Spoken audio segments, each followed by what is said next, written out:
Talking like strangers wrapped in our anger. It's going down. We'll end up back again sooner or later. What comes around goes around. Breaking hearts, showing scars, leave me ripped apart. Cold to touch, not too much, but it's never enough. I'm searching inside, but there is nowhere to hide. Tripping one, fell in love, and now I'm left with wanting. It's haunting. The poison lips, sinking ships, leaving me in the ocean, and I drown with the tide. Giving in like a death by 1,000 concessions. Your confession. You never loved me for who I am, just what you wanted from me. Talking like strangers wrapped in our anger. It's going down. We'll end up back again sooner or later. What comes around goes around. Breaking hearts, showing scars, leave me ripped apart.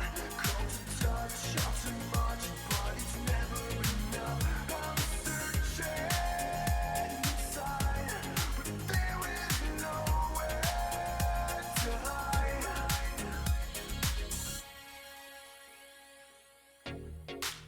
There's nowhere left to hide.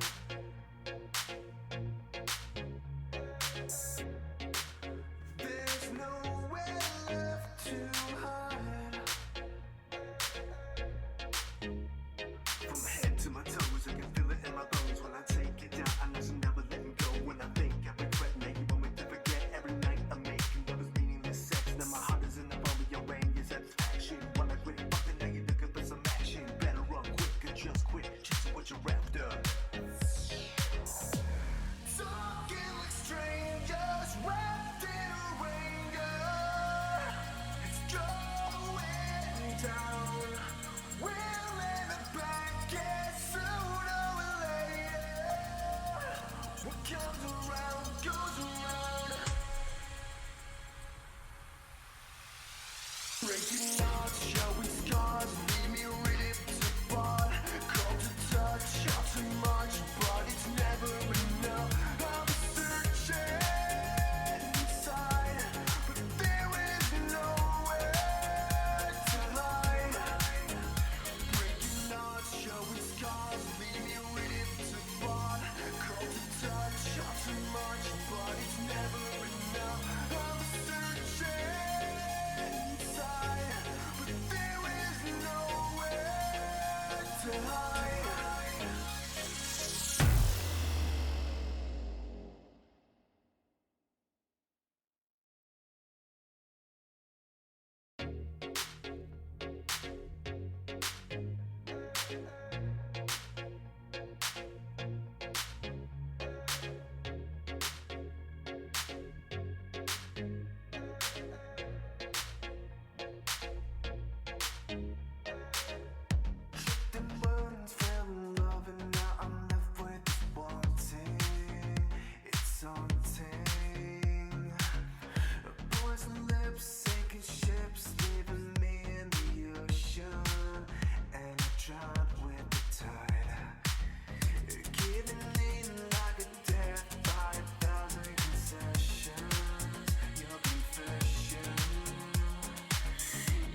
my bones when I take it down. I know she'll never let me go when I think I regret. Now you want me to forget every night I'm making lovers meaningless sex. Now my heart is in the palm of your rain, your satisfaction. Wanna quit fucking, now you're looking for some action. Better run quick or just quit, just what you're after.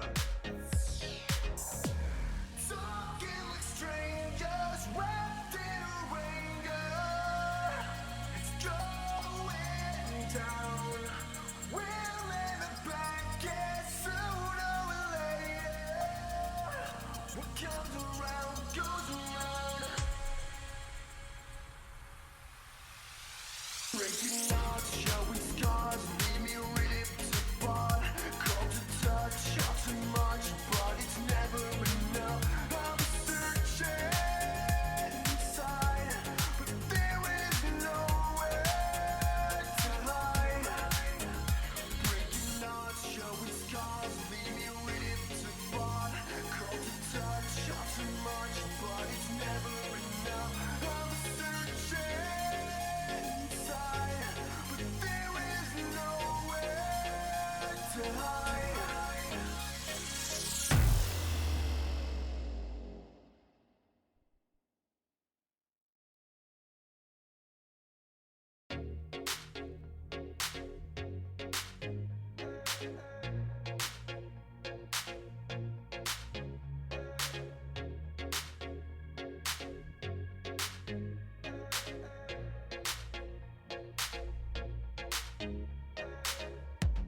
The burns fell in love and now I'm left with this wanting. It's haunting. Boys' lips sinking ships, leaving me in the ocean. And I tried with the Testing, testing. 1, 2, 3. Can you guys hear me? Let me know in the chat. death by 1,000 concessions. Your confession. You never loved me for who I am, just what you wanted from me. Talking like strangers, wrapped in a ranger. It's going down. We'll end up back, guess sooner or later. What comes around goes around. Breaking hearts, showing scars, leave me ripped apart. Cold to touch, not too much, but it's never enough. I'm searching inside, but there is nowhere to hide.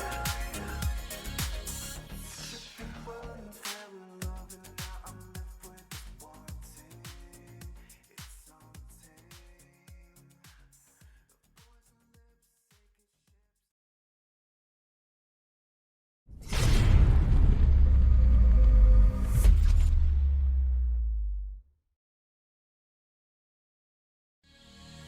A woman never belongs to you. It's just your turn. You lost your edge, she lost attraction for you. That's how it works. What'd you think she was gonna do? Tell you she cheated? Men cannot afford to get complacent in relationships. Get your fat ass off the couch, start lifting weights and learn game. You're welcome. And now your man, Donovan Sharpe. What's up, guys? It's your man, Donovan Sharpe, and welcome to the 528th edition of TSR Live, your daily dose of red pill truth, wisdom, and awareness. We are presented by How to Master the Game, which is my newly minted course on how to become great with women on a sexual level. This course is jam-packed, absolutely jam-packed, with over 25 hours of real-world experience, real-world actionable advice, guidance, as well as step-by-step instruction on how to become a high-level player in order to build and maintain a harem of women. It also comes with a bevy of bonus game podcasts not found anywhere on the internet, with guys like Kevin Samuels, Alan Roger Curry, and Alpha Male Strategy. So to take your game to the next level, go to donovansharpe.com/how-to-master-the-game. Again, that is donovansharpe.com/how-to-master-the-game. I just released that course, actually, I think it was Friday. I think it was Friday night. So make sure you guys get your hands on that course. That is donovansharpe.com, how-to-master-the-game. It is Tuesday, November 5th, 2019. We are streaming live, as always, to YouTube, Twitter, Facebook, Twitch, VK, and OK.ru. So however you're watching, wherever you're watching from, thank you for making the Sharpe Reality Live a part of your daily routine. The call-in number is 914-205-5356. Again, guys, that's 914-205-5356. The phone lines are open now. But keep in mind that I may not bring you on the air right away if I'm in the middle of a topic.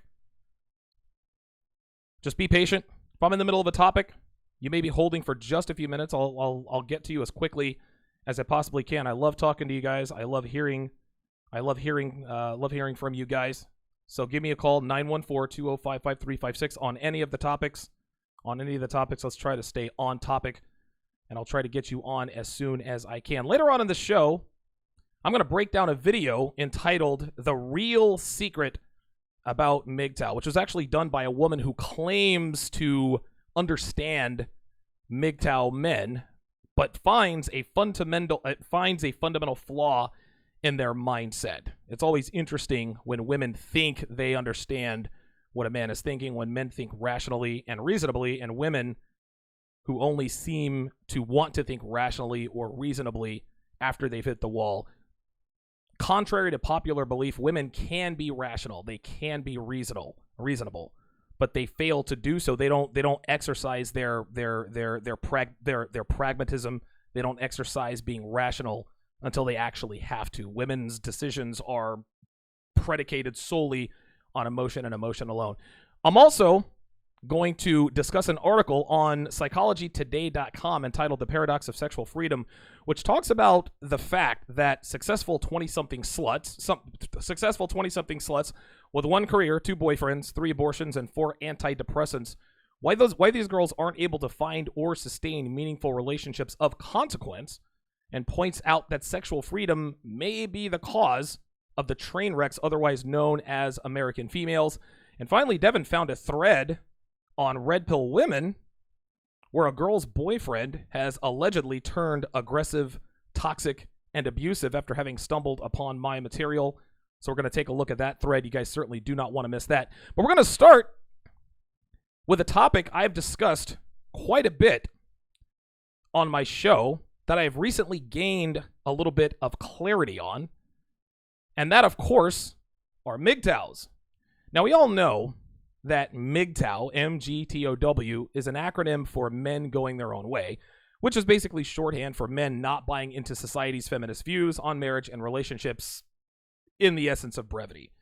Now, personally, I used to be very hard on MGTOWs because I had the wrong idea about who they are and what they represent.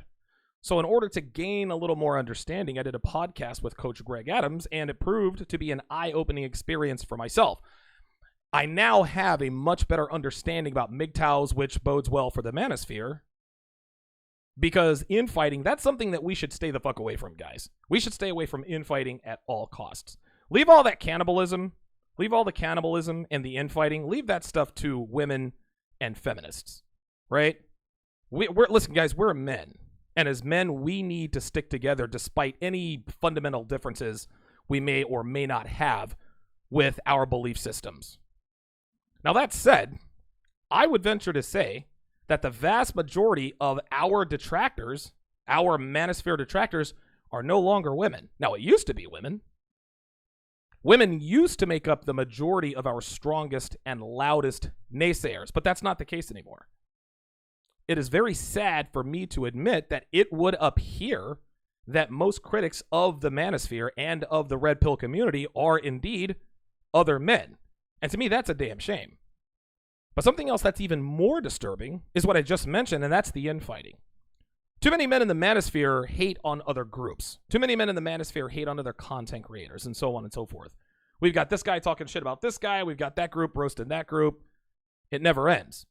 Now, I suppose this could have been predicted, because anytime there's a shift in sort of the paradigm, in the thought paradigm, in terms of, bucking the trend on cultural norms, it's expected that at some point there will be times when a community more or less turns on itself, at least on a low level.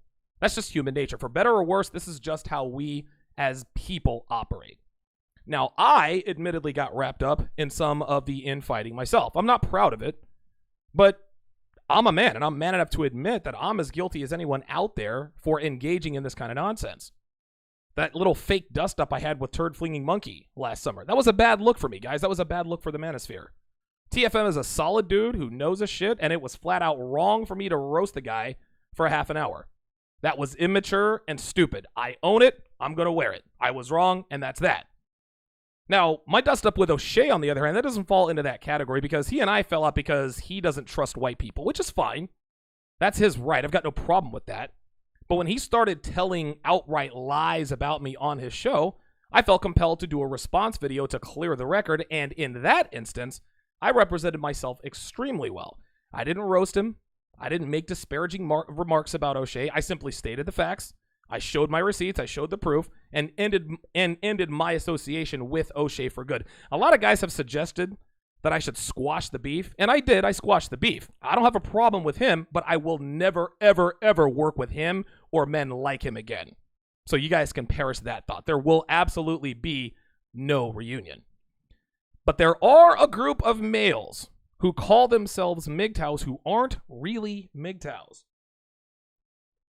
And these guys are the reason I had the wrong idea about MGTOWs in the first place. These guys are fake MGTOWs, gentlemen. And I am going to tell you how to spot a male who is weak-minded and blames the world and blames women for his problems, who masquerades as a man going his own way. And if you guys have any thoughts on that, give me a call. 914-205-5356. The phone lines are open. So let's go to the first qualification. Let's go over the first way to spot a fake MGTOW. Pardon me. If you are lazy, you are absolutely a fake MGTOW. Fake MGTOWs like to sit around and complain about what's fair and what's not. Girls are bitches. It's too hard to sleep with women, etc., etc. Girls divorce rape men. Girls cheat on men. Girls sleep with their bosses. Girls do this. Women that. Da-da-da-da-da-da-da-da. Then, of course, they talk about girls can't cook. They can't clean. They can't do this. They can't do that. Okay, listen, all of that is 100% true. There's no doubt about that. You are getting no argument from me. But if you're a man who talks about what a woman should do and be in order to lock down a man of value, then you need to become a man of value. Right? Like, a lot of guys talk shit about what women are and what women aren't, and about how this and that or that and blah, blah, blah, blah, blah. But these are the guys that live in their mother's basement. They're fat. They're overweight. They're out of shape. They don't exercise financial prudence. They have no financial discipline. But then they want to sit there and point the finger at women. Yes, there are shitty women in this world. Yes, there are ain't shit bitches all over the place. There is no doubt about that. But there are as many, if not more, ain't shit dudes. If you are an ain't shit dude talking shit about ain't shit women, you're no better than the ain't shit women who do nothing but talk about ain't shit men. We got these guys who are lazy, who have no interest in improving themselves for any reason. These are also guys who like to say, well, I'm not going to improve myself just for women. And they use that as an excuse not to hit the gym. They use that as an excuse to stay fat. They use that as an excuse to spend their money on useless indulgences like video games, porn, and Cheetos. If you are lazy, you are a fake MGTOW. If you call yourself a MGTOW and you don't go to the gym, you don't work out at least 3 days a week, you are a fake MGTOW. You are not a man going his own way. You are a lazy fuck masquerading as a man going their own way. You are a fake MGTOW. Let's go to the next qualification here. If you believe that you are owed sex because you are a male, you are a fake MGTOW. Again, this goes back to the pot calling the kettle black in this particular situation. We talk all this shit about how these women out here, they're fat, they're sluts, they can't cook, they can't clean, but then they want a guy who's 6'3", with an 11-inch dick, who drives a Porsche, who's in great shape, has six-pack abs, Chris Hemsworth looks, and is worth 6 to 7 figures. We say all the time, hey, just because you're a woman does not mean you're entitled to the best men out here. Again, 100% true. But there are men on the other side of that coin who are equally as lazy and as equally as entitled. If you believe that you are owed sex because you are a male, you are a fake MGTOW. Gentlemen, the world doesn't owe you shit. The sexual marketplace doesn't give a fuck about your cock and balls. The sexual marketplace doesn't give a fuck about your Y chromosome. Every man is born with a Y chromosome. It's what you do with that Y chromosome that matters. The world doesn't owe you anything. Women don't owe you sex. If you take a woman out to dinner, she doesn't owe you sex. So don't get mad when a woman doesn't fuck you after you take her out to dinner. See, what you're doing there, when you post Facebook memes that say, well, if I take you out for dinner, you have to sleep with me. Or a lot of guys like to say, well, listen, if you're not going to sleep with me, then don't expect me to take you out to dinner. Well, wait a minute. Well, this is a chicken and the egg type of deal. Now, granted, women need us. We do not need women. Men, we love sex, don't get me wrong, but it's so abundant and plentiful, we don't have to take women out to dinner in order to get sex. We don't have to do really much of anything to get sex from women. You do just show up with a bag of Skittles and a little bit asshole game, and she's dropping her panties before you even know what her name is. But if you don't have the foresight, with all of this game knowledge available to you, if you don't have the foresight to take advantage of all of the information that's out there on the internet, but then you're still taking women out to dinner and then expecting her to fuck you, you're a fake MGTOW. And I'm going to get to this later, but there is no cheat code. Again, this goes back to laziness. All of these things are tied together. There is no cheat code, gentlemen. There is no cheat code. Just because guys think that if they take a woman out to dinner, if they wine and dine them, she's going to 69 you. No, you're not owed anything. You're not owed anything. When you do something for a woman for the explicit purpose of having sex with her, this is a man who doesn't have any game. Now, if you can admit that you don't have game, listen, I don't really have any game. I'm trying to lead with my wallet. All right, cool. That's a hard reality to have to come through, but at least you're admitting what you believe the problem is. But if you're pissed off at women for not fucking you at the end of the night after taking them on a first date and them not fucking, well, Donovan, women ain't shit. Well, why aren't women shit, Bobby? Well, I've taken this woman out on 3 dinner dates. I've spent $150 on each date. She even ordered drinks without my permission. Fuck women. Women ain't shit. I'm going MGTOW. No, you're not. You're a fake MGTOW. You're a fake fuck. You wanted a cheat code. You're looking for that cheat code. A man who takes a woman out to dinner and expects her to have sex with him is like a woman, actually specifically black women. Actually, you know what? I think I can probably tie race into this. Black women are all the time talking about how black men, you guys, black men love white girls and white girls do it too, and white women ain't shit and this and that and the other, right? But then women steady trying to imitate white girls. Donovan, you date white girls, they're self-hate. I'm sorry, where is their self-hate involved with me? You're the one with the blonde wig, right? You're the one trying to talk like a valley girl. You're the one buying skin lightening products. You're the one changing your names to non-ghetto names, but I'm the one with self-hate. You're the one trying to change everything about you, but I'm the one with self-hate. No, bitch, you're the one with self-hate.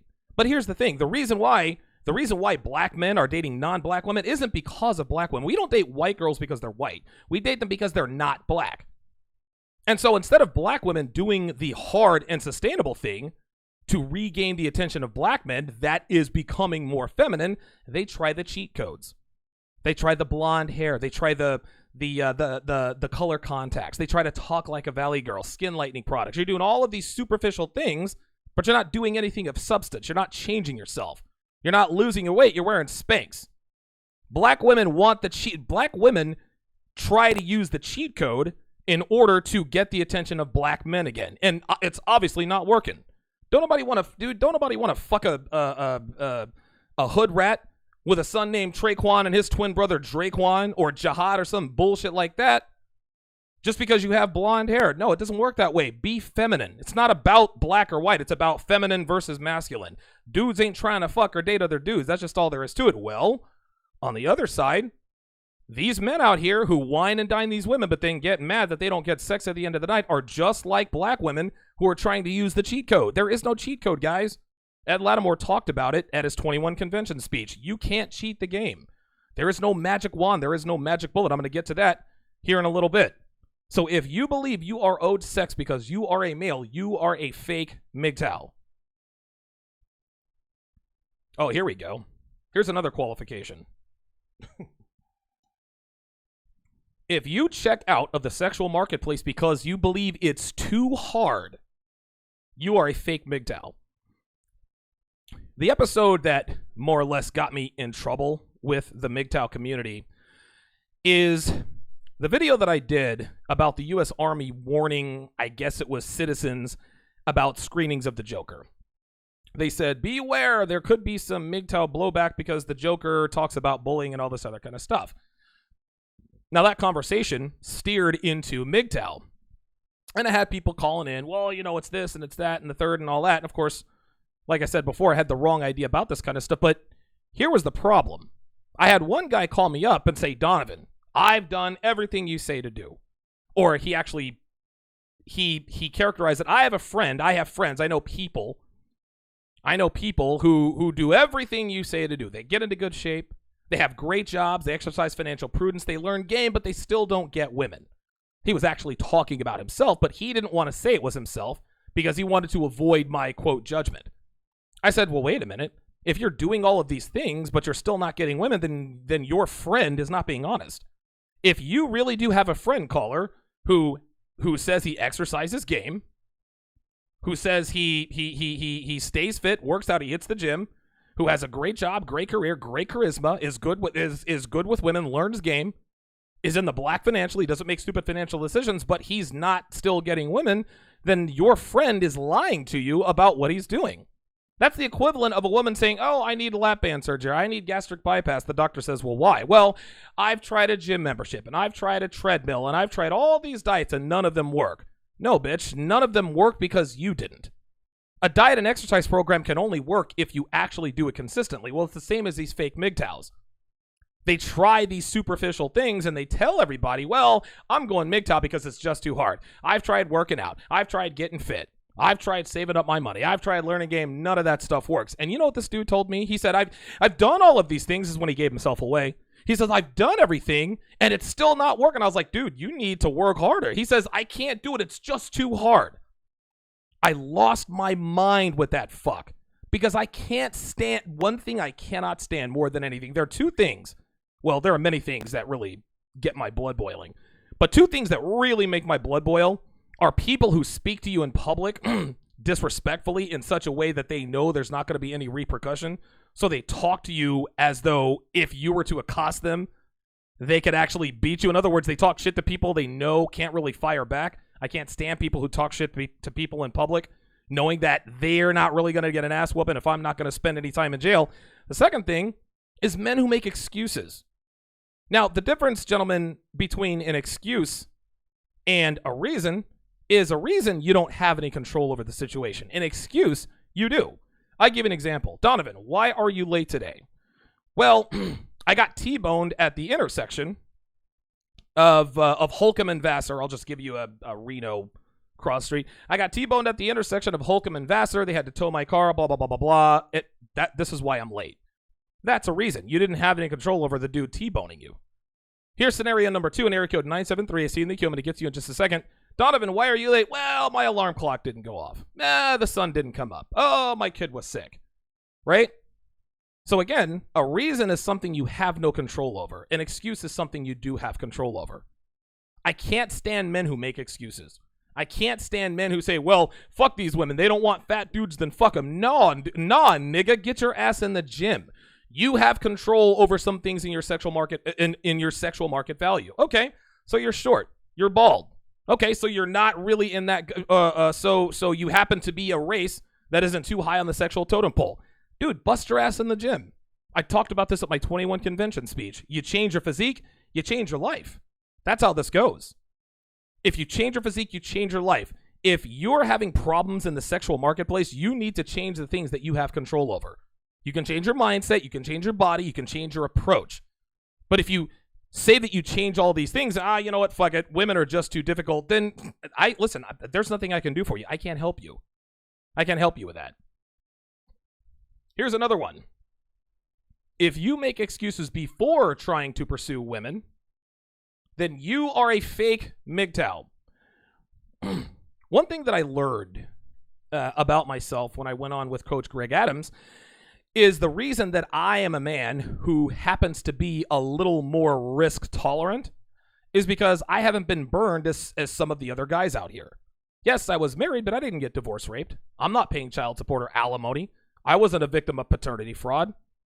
Again, I was married and I was in a semi-sexless marriage, but I got out of there without my ex-wife Darcy taking her pound of flesh, at least not financially or really emotionally. It wasn't really that big a deal to get a divorce from my wife who wasn't fucking me. Big fucking deal, right? But there's so many men out here who read all of these guys who say that they're MGTOWs, but they're fake MGTOWs. They're using these guys as an excuse. Well, they're telling me that women ain't shit, so I'm not going to do anything about it. I'm just going to, no. Now, I'm not saying that you go out there and get burned. Absolutely not. But if you make excuses to check out of the sexual marketplace before you get a chance to pursue a woman, you're a fake MGTOW. You can't go your own way because you haven't chosen a way yet. You can't miss what you never had. And I think these are kind of out of order. Okay, I'll get to the next one later. 973, I see in the queue. I'm going to get to you shortly. 914-205-5356. If you want to give me a call. I'm not looking at the chat right now, but I'm sure that there are plenty of MGTOWs telling me, "Oh, you still don't understand," and I got something for you fuckers too. If you complain without offering realistic solutions, then you are a fake MGTOW.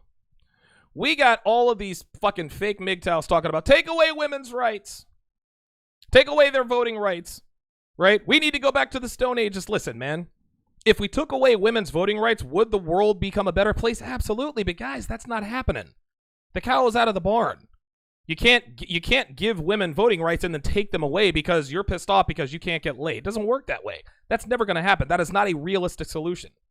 Then we have guys, well, I'm not pursuing women unless they take away their voting rights. You know that their voting rights are never going to be taken away. So you are using that as an excuse to complain. That's not a realistic solution. If you complain without offering realistic solutions, then you are a fake MGTOW. I don't give a shit. Here's another one. This is kind of a derivative of the last one that I went over. If you talk about moving abroad, but you have no plan, nor do you really have intent, you are a fake MGTOW. I can't count how many dudes are like, oh, you should move abroad. You should go here, go to Brazil, go to Ukraine, blah, blah, blah, blah, blah. Okay, those are viable solutions. But if you don't have a plan, if you're not actively pursuing that, then you're a fake MGTOW. That's equivalent of a guy who says, oh, dude, I'm going to get ripped for like a year and a half, but you never get a gym membership. Yeah, I'm going to work my abs, I'm going to work my arms, I'm going to go on this diet, I'm going to do this. Okay, listen, all of these things are great. But what's your plan? Right? I'm going to get down to 10% body fat. Do you have a gym membership? No. I'm going to eat clean and I'm going to be in the best shape of my life. Okay, have you rid yourself of all of the junk food in your house? No. Well, this is the equivalent of a man, oh, you should move abroad and fuck American women and you should go get Brazilian women and Ukrainian women, all this other kind of stuff. Well, are you actively pursuing your passport? No. Then you are a fake MGTOW. Now, there is an exception to this particular qualification. If you happen to have children who are still in this country and you're paying child support and you talk about moving abroad, you can't really have a plan or intent. You don't listen. I'm not a father, but fathers aren't going to leave their children just because they want to go to another country and get laid. Maybe there are some dads out there who would do that. I can't imagine that most men would want to do that. These are your children. You love your children. This is just how it is, right? So if you have children, you're paying child support, I understand if you talk about moving abroad. It's almost like they're warning, hey, guys, listen, I've been burned by the court systems. I got a baby mama. She took me to the cleaners, XYZ, ABC. You guys need to move abroad. Well, what about you, Donovan? I got kids. I love my kids. Maybe I'll move abroad when I'm 18, but that's not something I can do right now. As soon as they turn 18, I might think about doing it. But I'm letting you young cats know, if you really want to start a family, if you want a relationship of consequence with a woman of high quality who understands and abides by traditional gender and sex roles, then yeah, hey, move to another country. Just stay away from Australia, the UK, and the United States of America. But if you don't have any children, if you're not paying child support, if you don't have any kids, if you don't have anything here anchoring you to America, and the only thing that I can really think of that is important enough for you to stay in America and not move abroad are children. If you don't have any kids, but you talk all this shit about how American women ain't shit and about how you need to move abroad, then guess what, and you don't have intent, you don't have a plan, you're a fake MGTOW. 757, I see you in the queue. I'm going to get to you in just a minute. The other caller dropped off, guys. Be patient with me. Be patient with me. I'm trying to, you guys have to understand I have to cut this material up and put out bits and pieces. And when I answer phone calls, when I go off topic in the middle, it makes it a little bit difficult. But 757, stay right there. Give me about 2.5, 3 minutes. I'm almost done here. Here we go. I talked about this a little bit earlier. If you are the guy who wants a cheat code or a magic wand, you are a fake MGTOW. Now, fake MGTOWs won't come right out and say, well, I want a cheat code, I want a magic wand. But fake MGTOW guys are guys who send me emails, say, Donovan, how do I become better with women? That is a question that I can't answer in one paragraph or less. Guy who asks me, Donovan, how do I become better with women? Donovan, how do I build a harem? Donovan, how can I create a passive income? Donovan, how can I be my own boss? Dude, that answer encompasses so many layers and on so many levels. I can't answer it that quickly. No, you're a guy who wants the cheat code. You're a guy who wants the magic wand. You want to be able to say blah, blah, blah, blah, blah to a woman and for her to just drop her panties. It doesn't work that way. Yes, you do have to have the gift of gab. Yes, you do have to have shit test proficiency. Yes, you have to have all of these things. But you can't just wake up out of bed and go say 3 magical words to women who will make her your sex. No, it doesn't work that way.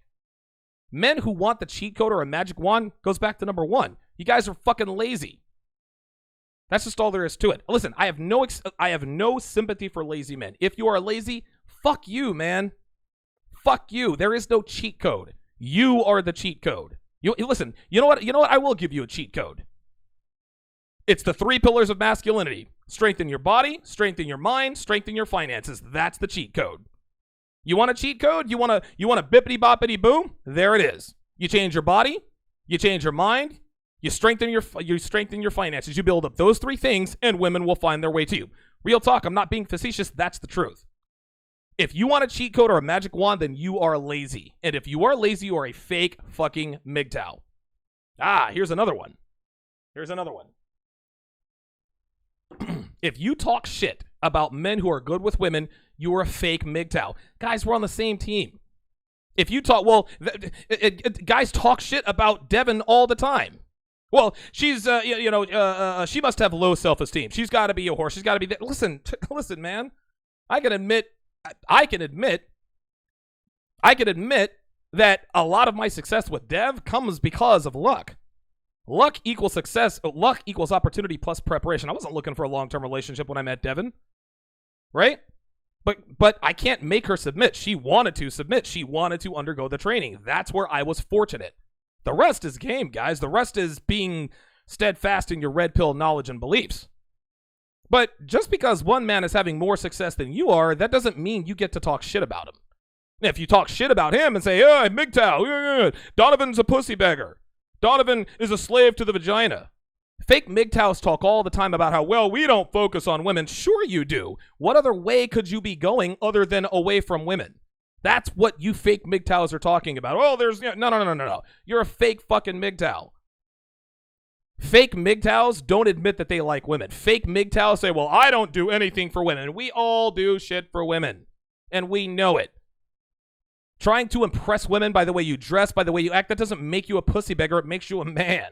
We're biologically programmed to want to fuck women. We're biologically programmed to want relationships with women.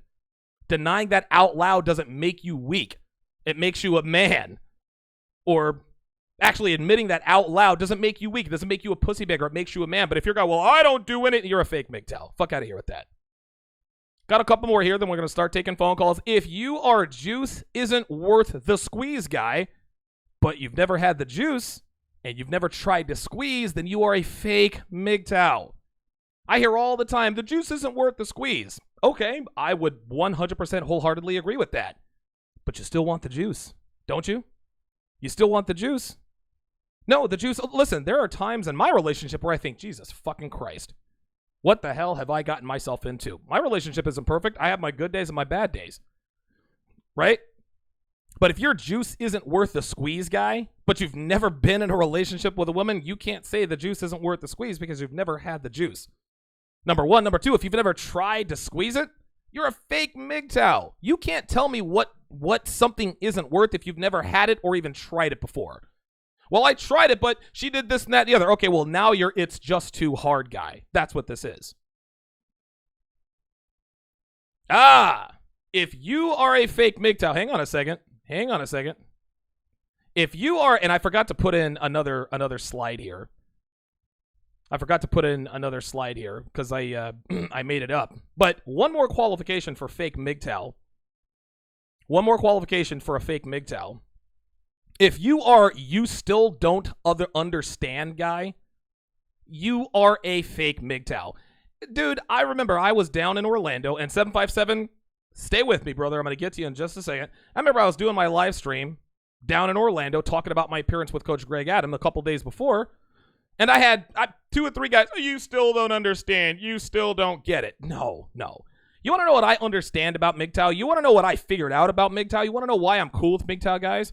Because, guys, MGTOW guys are red pill guys. There is literally zero differentiation between MGTOW and red pill, right? I used to think, well, MGTOWs forgo relationships with women. No, I was told, Donovan, that's not true. MGTOWs use women for sex and nothing more. That sounds pretty goddamn red pill to me. Well, MGTOWs don't believe in having relationships with American women. Well, not exactly, Donovan. MGTOWs believe in having relationships with women, but they believe that you have to put safeguards in place to reduce your odds of getting got. That sounds pretty red pill to me. Newsflash, there is no difference between MGTOWs or anybody else. If you still don't get it, guy, then you are a fake MGTOW. Stop trying to be like a woman. Women hate the red pill because they want to remain mysterious. We've lifted the veil on women. We have figured out who and what they are. We're no longer impressed, and they don't like it. Fake MGTOW guy wants to be this complex, higher than high. Well, there's a very complex set of rules. There are no fucking rules to being a MGTOW, fake MGTOW guy. Being a MGTOW is simple. It's red pill awareness. That's literally all it is. So if you're in the, I can't see the chat yet. I'm going to go check my super chats. So if you're the guy who keeps telling me, you still don't get it, you still don't understand, you are fake MGTOW guy. Don't give a shit. To end this portion before we get to the phone calls, if you are a fake MGTOW, you are a S.C.A.B. Now, I actually didn't come up with the acronym to this. A viewer came up with an acronym. I chose the word S.C.A.B because it just sounds gross. Scabs are gross, they're nasty, they're disgusting. If you're a fake MGTOW, you're a S.C.A.B. Okay? If you don't understand MGTOW guy, you're a S.C.A.B. If your juice isn't worth the squeeze, guy, but you've never had the juice and you've never squeezed before, you're fucking S.C.A.B. I don't feel sorry for you. So the acronym for S.C.A.B is scared, crying, angry baby. You're a man who is afraid. You're a man who bitches and moans all the time. You're a man who is perpetually stuck in the anger phase, and you're acting like a fucking baby. You fucking babies out here who call yourselves. You want to know who a MGTOW is? Coach Greg Adams. That's a fucking MGTOW. Coach Greg Adams and most guys that listen to him, those are real fucking MGTOWs. You want to know who a true MGTOW is? Turd flinging monkey. Rock solid fucking guy. You want to know who another MGTOW is? DD fucking J. That motherfucker knows the juice ain't worth the squeeze. That dude has been burned more times than a fucking pizza at a bad pizza parlor. That dude is 1000% MGTOW. He has had the juice. It is no longer worth the squeeze for him. And rightfully so if you've ever heard his story. But you scared fucks who do nothing but bitch and moan about what you can't have, about what the sexual marketplace should be, acting like fucking babies. You guys aren't MGTOWs. Get the fuck out of here with that, and fuck you. You're a S.C.A.B. You're a scared, crying, angry fucking baby. Now, if you see anything on this list that pisses you off, then you are probably a S.C.A.B. And if you disagree, give me a call. 914-205-5356. Oh, you know what? I am going to look at the chat because I can already see that I've gotten on some of you fake fucks' nerves. Oh, this is great. So I can see that my chat is full of scabs, but I'm going to go ahead and open up the phone lines here. Area code 757. I appreciate you holding. You're on live at Donovan Sharpe, and you go ahead. Hey, Donovan, how you doing? Good, man. Go ahead. Hey, I live in Virginia, and I just want to say I agree with what you're saying. I got married when I was real young, worked hard, but I wasn't making much money back then. I worked in the computer industry, but I was working for the government. Okay. So I didn't make crap, but had 2 kids. Life seemed to be going okay, and somewhere into my 30s, when my kids got a little older, I went back to college and finished my computer science degree. And, the money started going up. And also, at that time, my wife, who looked really good when we got married, she'd pull the pin on the fat grenade. And, and I'd gained weight too. But when I went back to school, I finished my degree, and I didn't want to be fat anymore. So I started going to CrossFit when I'm 46 now, but this was when I was about 34 or 35. Okay. And, I lost 57 pounds, got in shape, got looking really good. And a lot of women were hitting on me, right in front of my wife, which was kind of disrespectful, but they would do that, and eventually she got sort of fed up with the whole situation. I never cheated on her or anything, but, I think she saw where things were going, and she wanted to pull out of the marriage because she knew, I wasn't happy that she was fat and wasn't doing anything about it.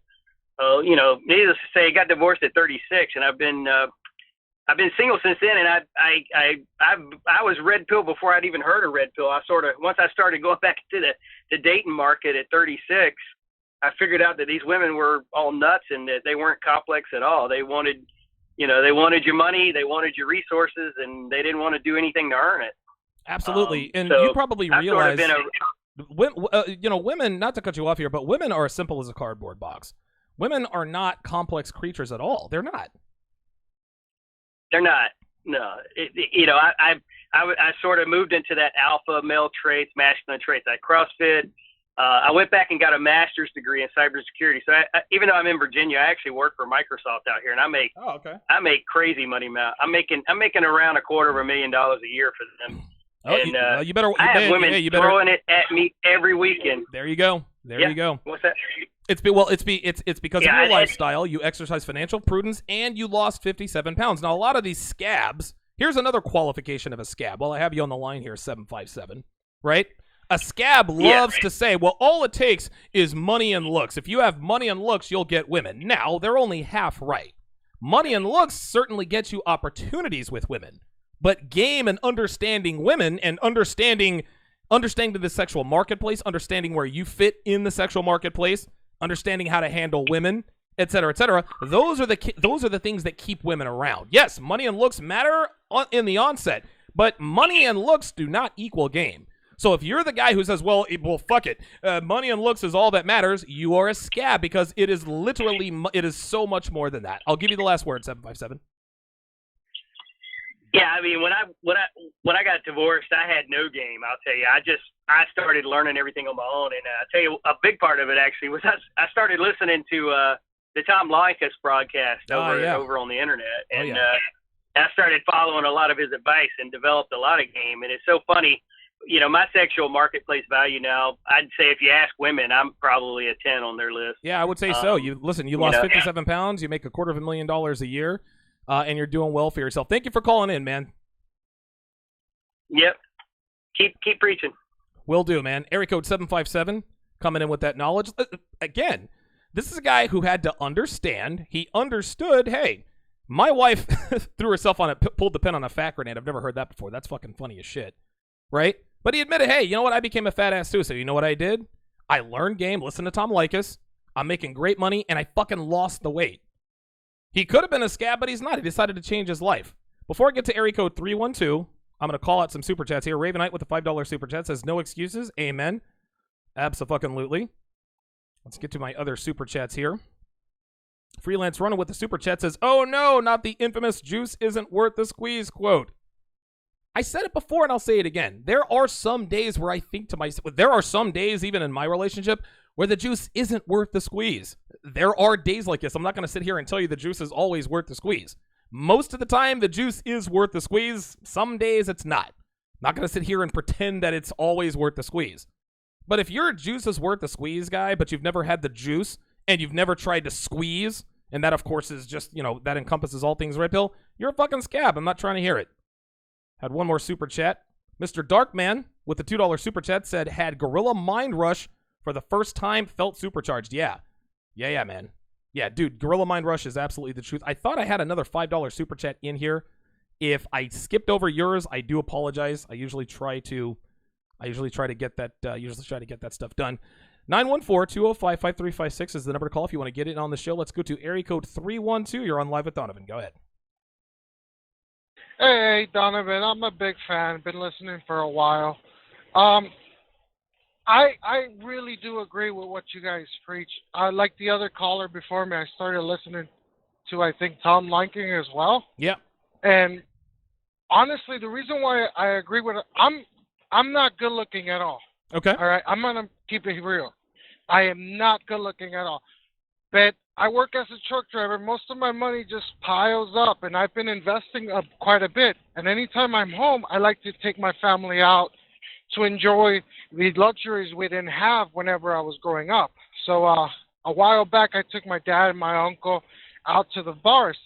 And I am telling you, you don't have to be good looking to get attention from females if you're willing to put the work in order to have money in your pocket. And the reason why I'm saying this is because I live in Chicago. There are some good looking girls out here. And whenever I'm home, I get attention. And I don't dress nice. I don't know any of fashion and stuff. But they can see that I got deep pockets when I'm pretty much buying one of everything in the bar. Right. Very good. But it can be done. You do not have to be. And like I said, caller, good looks and an obvious presence of money, that absolutely helps. That's going to get you opportunities. But that doesn't mean that you have game. Just because you have opportunities doesn't mean you're going to capitalize on those opportunities. Rich guys, high status guys, good looking guys, hot guys, they get cheated on like everybody else, and they get cheated on because of lack of game. I agree with that. Right now, the only reason why I haven't even tried to capitalize on those opportunities is because I want to start a family some point. But I want to wait till I can afford a lawyer or something to draft me a real nice prenup.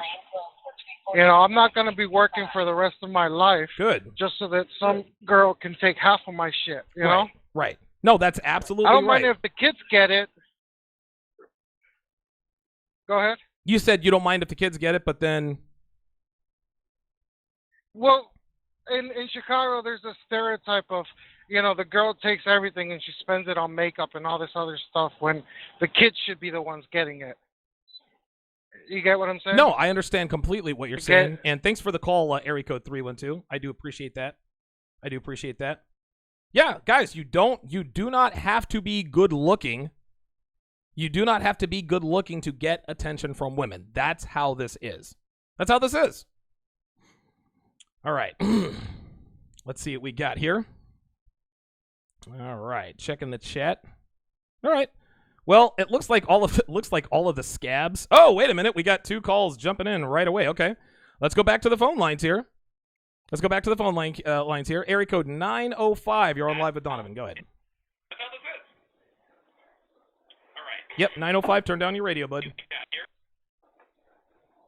right, checking the chat. Here we go. All right. Well, it looks like all of the scabs. Oh, wait a minute. We got two calls jumping in right away. Okay. Let's go back to the phone lines here. Area code 905. Are you there? Yo, what's going on, Donovan? Hey, what's up, man? How you doing?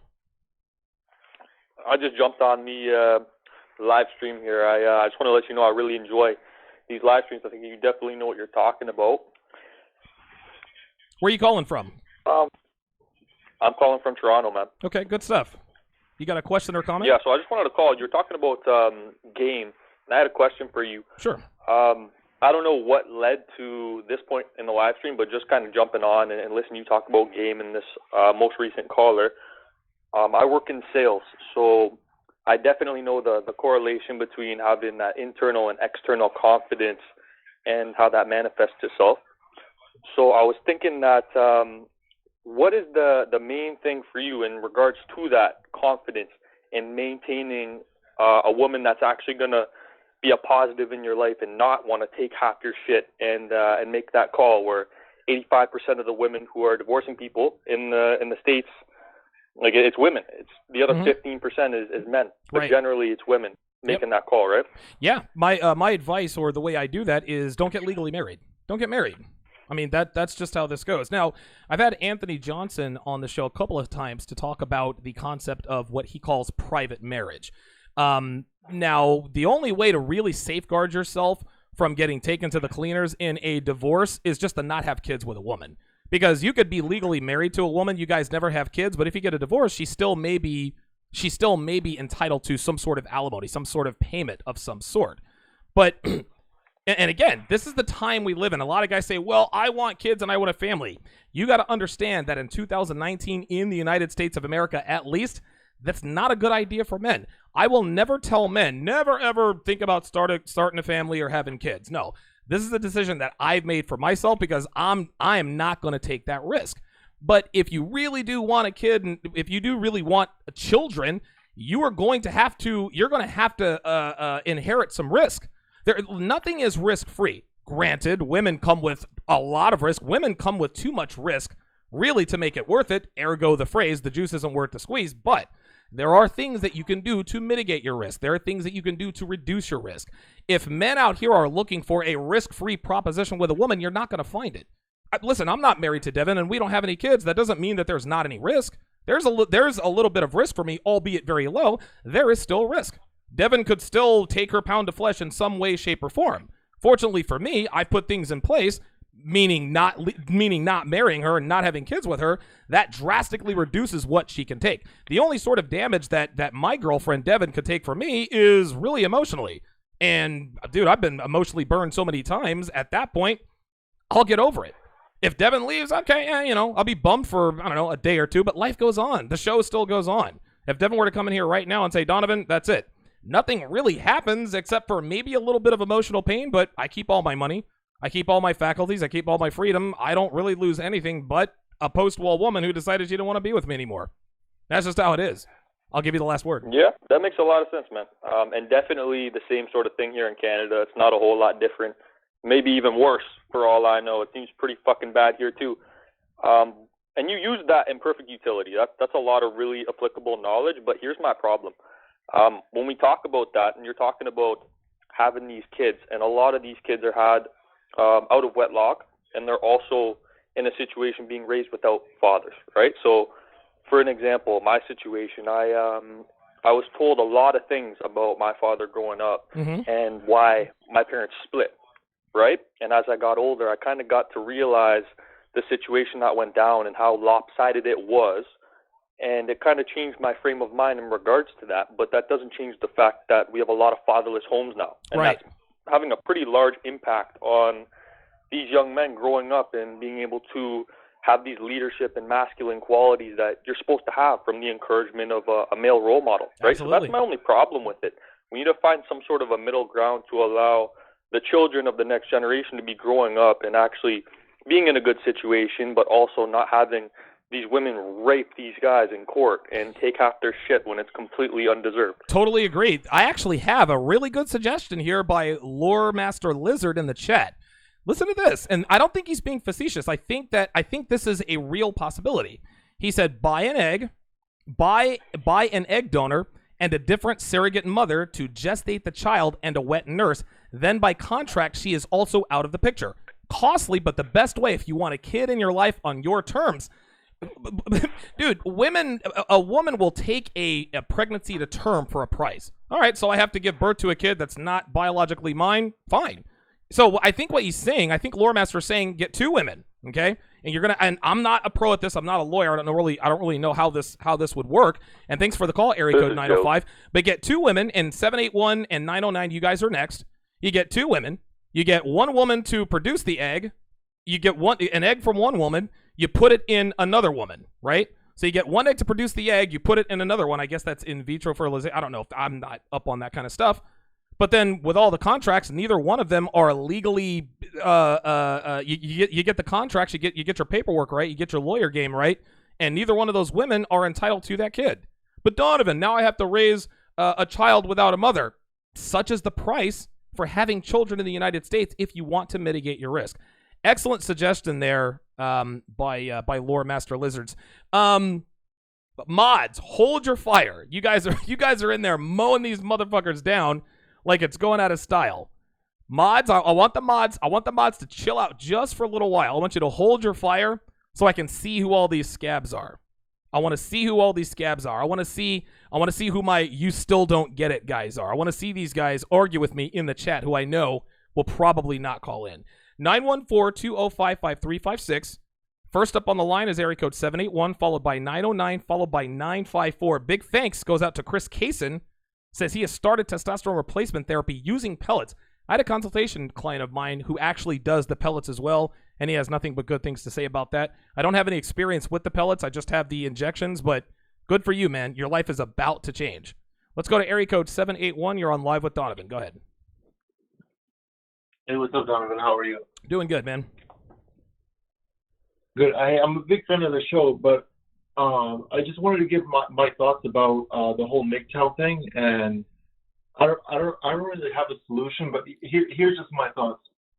Have you ever heard of the term? I don't know if you keep up with the news, but have you ever heard of the term hikikomori? No, I have not.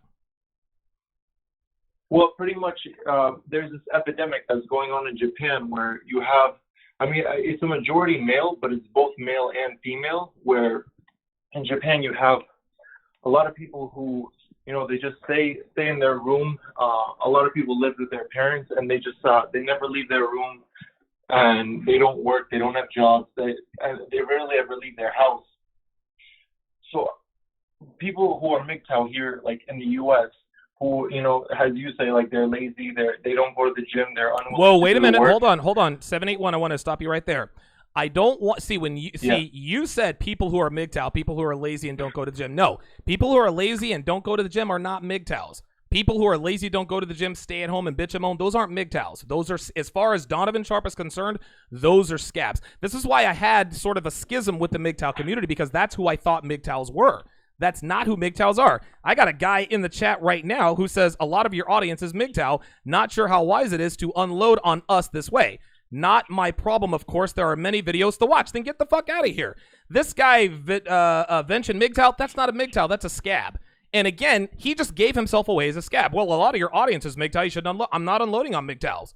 I'm unloading on scabs. Scabs are fake MGTOWs. So if you find yourself pissed off at what I'm saying, then you are probably a scab. If you disagree with me, give me a call. And again, I'm gonna let you talk here, 781, and I'm talking to the chat here.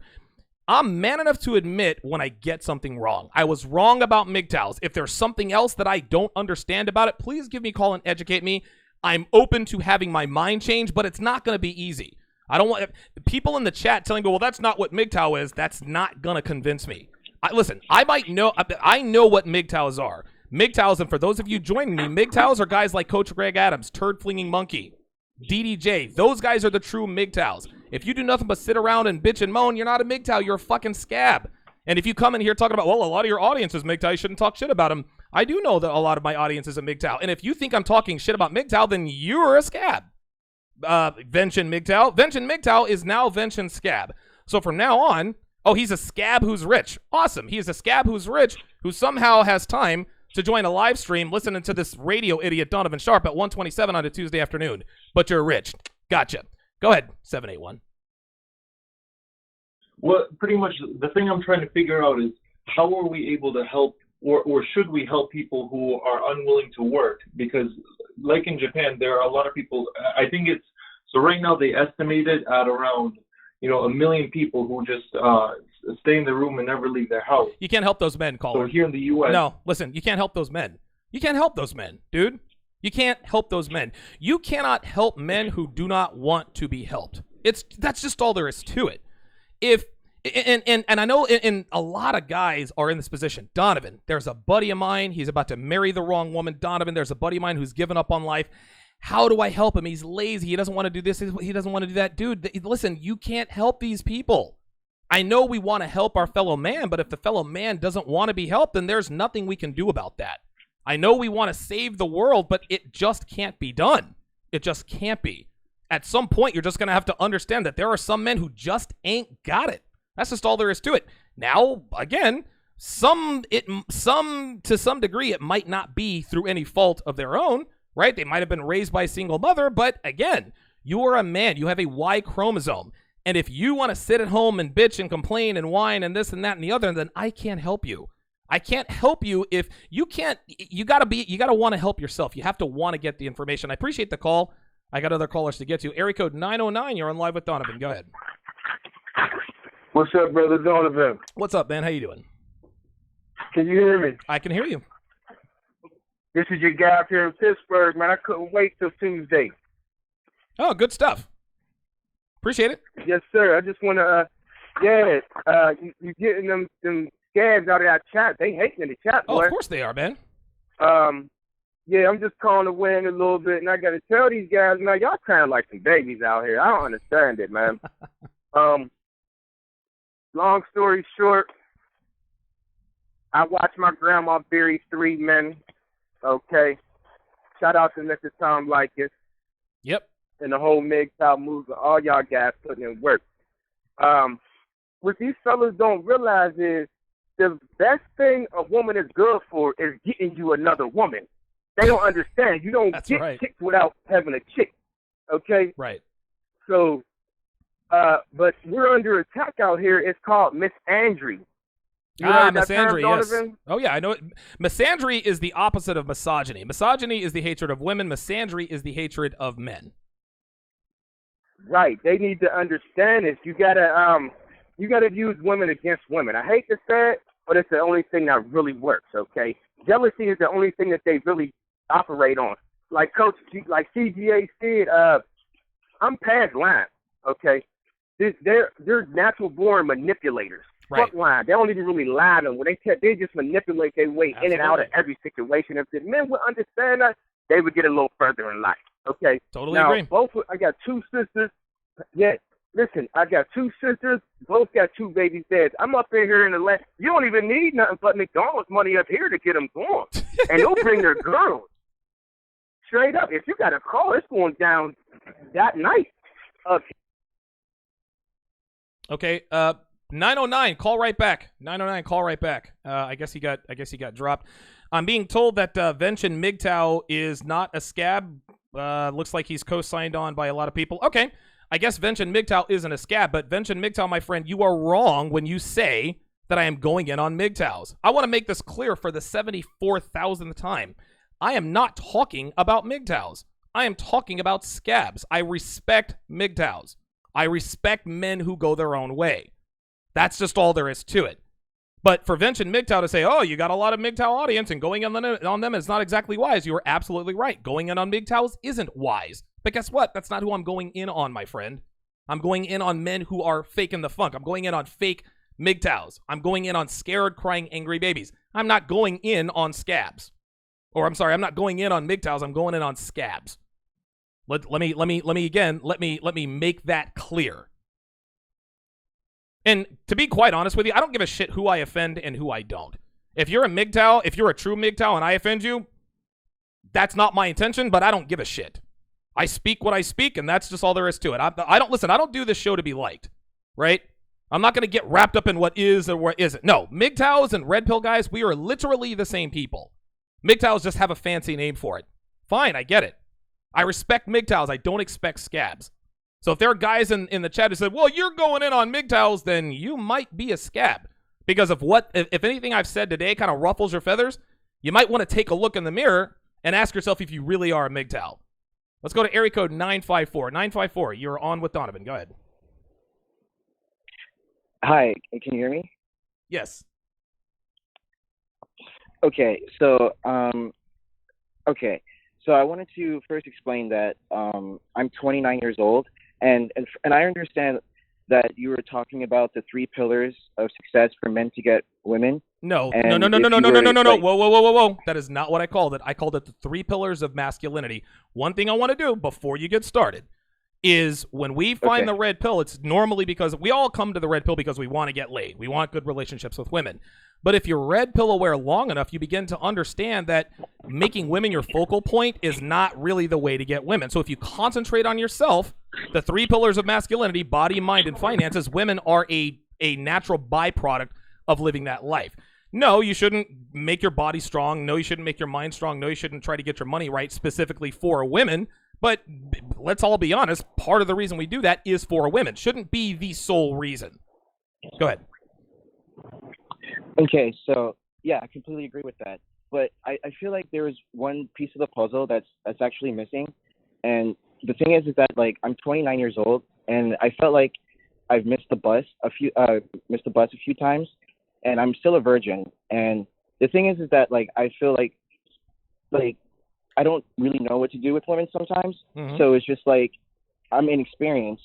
So it's a quick question, really. I just wanted to know, do you think a woman would lose respect for me for being a 29-year-old virgin? And if I were to tell her that, do you think she would respond negatively? Yes, of course she would. She wouldn't respond negatively to your face. She'd say, "Oh, good for you. I'm so glad that you're a virgin, and good for you for waiting." But deep down inside, she doesn't want to fuck you anymore, right? She may respect your decision, but she doesn't really respect you as a man. And listen, should it be that way? No, but this is the way it is. The way girls are is they'll make nice with virgins and, oh, good for you and this and that and the other, but it would be very unwise for you to tell a woman that you are a virgin if you want to fuck said woman. So, yeah, that leads to part two. So the first girl I ever kissed was about a couple of years ago. She told me she didn't feel it, and then she later told me that, oh, I don't like kissing. So I read that as like, I'm not very experienced. So I don't know. What I'm trying to say is that if I'm not experienced, like, do you think I'll come off as a fraud if I try to sleep with her anyways? Like, she's gonna know I'm not experienced. So no, that's not. That's why I was thinking maybe you better be honest. No, that's not being a fraud. If you want to fuck the girl, whether you're a virgin or not, trying to fuck a girl is not being fraudulent. You're a male. You want to fuck women. That's just how this is. That doesn't make you a fraud. That makes you a man. So you would say just for me just to go out there and make mistakes and just keep it to myself? No, do not go out there and make mistakes with the knowledge that you have. Go out there, pursue women, arm yourself with the knowledge, okay? Arm yourself with the knowledge to mitigate the risks. Don't just go out there all willy-nilly, okay? If you're trying to get me to say on air, go out there and burn your hand on the stove, that is not what I'm saying. There is dude, you're watching this show, so you should know, right? You're watching this show, there's other Red Pill content that you're consuming. So now you're armed with the knowledge to go out there and pursue women with the knowledge that, hey, there are certain things that I should and shouldn't do to mitigate and reduce my risk, right? Now, as someone who's inexperienced, understand that you are going to make mistakes. You are going to get burned. If because of that you say, you know what, don't really want to get burned, okay, that's fine, but don't label yourself a MGTOW. And real quick, Jeff A. Salcero doesn't really want to seem to leave this alone.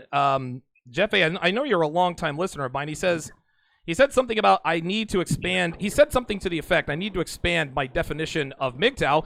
A lot of MGTOWs have pumped and dumped, and they don't want it anymore. Well, Jeff A., had you been listening from the start, give me a second. Okay, here we go. Give me a second. I forgot to include the slide. No, the definition of a MGTOW, and I'm not going to get into definitions, right? But here's the thing. The true MGTOWs, again, guys like Coach Greg Adams, Turd Flinging Monkey has gotten laid. Coach Greg Adams has gotten laid, right? This is how this works. This is who these people are. You cannot say the juice isn't worth the squeeze if you've never had the juice and never squeezed. The true MGTOWs have pursued women. The true MGTOWs have fucked women. And they're like, you know what? Just not worth it to pursue women anymore because I've been there and done that. Okay? Those are MGTOWs. I'm not expanding or despanding any definitions. I'm trying not to make it like this. But guys, listen, man, if the things that I say piss you off, maybe you need to redefine your standing in the MGTOW community. MGTOWs and Red Pill guys are literally the same thing. MGTOWs believe in not getting married. Red Pill guys believe in not getting married. MGTOWs believe that, hey, I fucked enough women to understand the juice isn't worth the squeeze. Guess what? They're Red Pill guys who don't fuck with women on the same level either. There's nothing different. There's nothing different about MGTOWs and Red Pill guys. I'm not going to call myself a MGTOW, but my belief system is literally lockstep with these guys.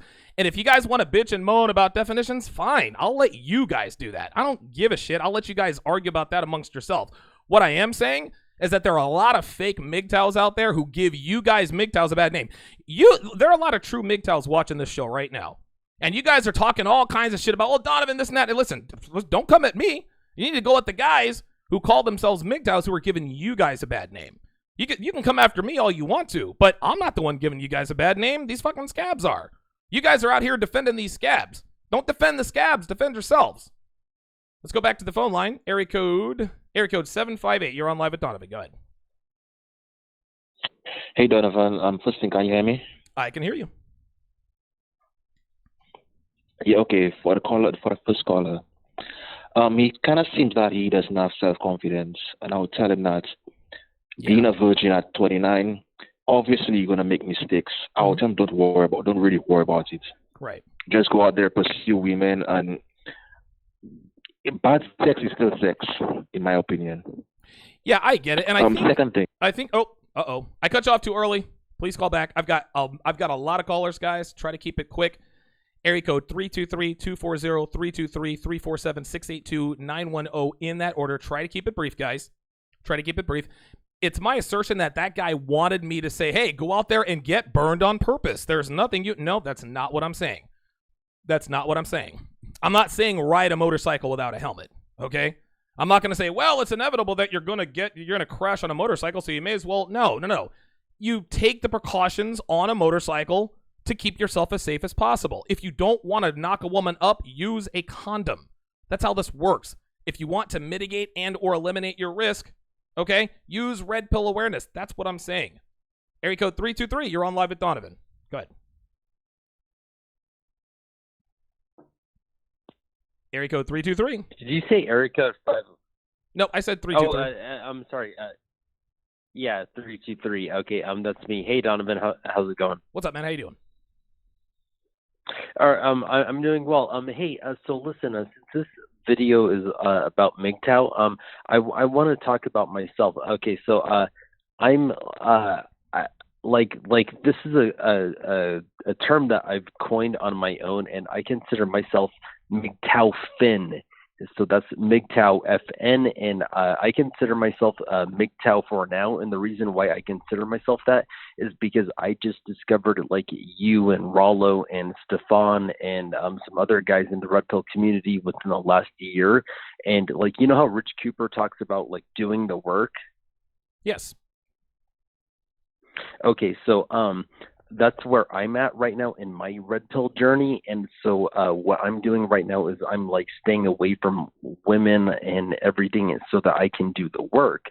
But I'm not I don't plan on being MGTOW for life.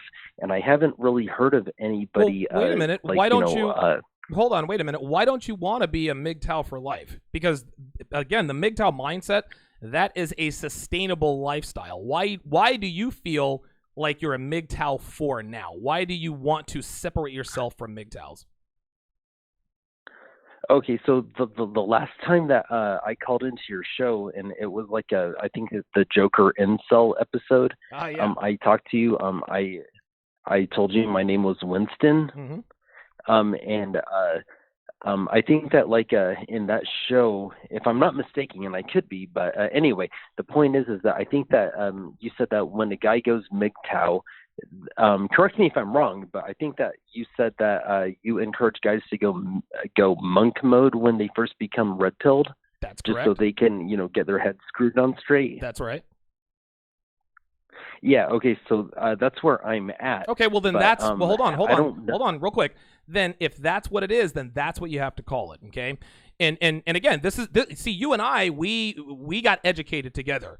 The last show that I did, the whole Joker and incel thing, that's the show that quote unquote got me in trouble with the MGTOW community. MGTOWs were talking all this shit about me. And by the way, MGTOWs for whatever reason thought that they could, well, we're not going to listen to Donovan anymore.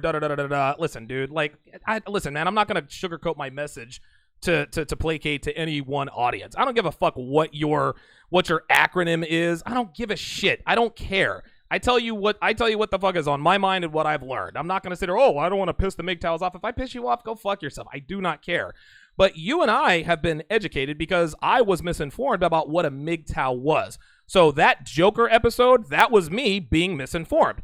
I have since been informed by one of the top MGTOW guys, Coach Greg Adams himself, so I now have a different viewpoint on who and what MGTOWs are, and what I have discovered is that they are literally the same as red pill guys. They are literally the same. So if you want to go monk mode, say go monk mode. Don't say I'm going to go MGTOW for now, because saying I'm going to go MGTOW for now, that connotes the same sort of thing as saying I'm going on a diet. Well, if you're going on a diet, you're going to come off the diet. If you're going to go MGTOW for now, that states that you're going to not be MGTOW, which means that you don't really plan to be a MGTOW forever, which means that you have the wrong idea about MGTOWs, as I once did. I'll give you the last word. Well, okay, so actually the thing is that my introduction to the red pill was actually through Sandman's channel, and he's a MGTOW guy. Okay. And actually, even then, I was also listening to Stefan Molyneux, and I didn't know that he had been introduced to the red pill himself. Okay. So, and I'm going to disagree with your thing about going on a diet, how that's temporary.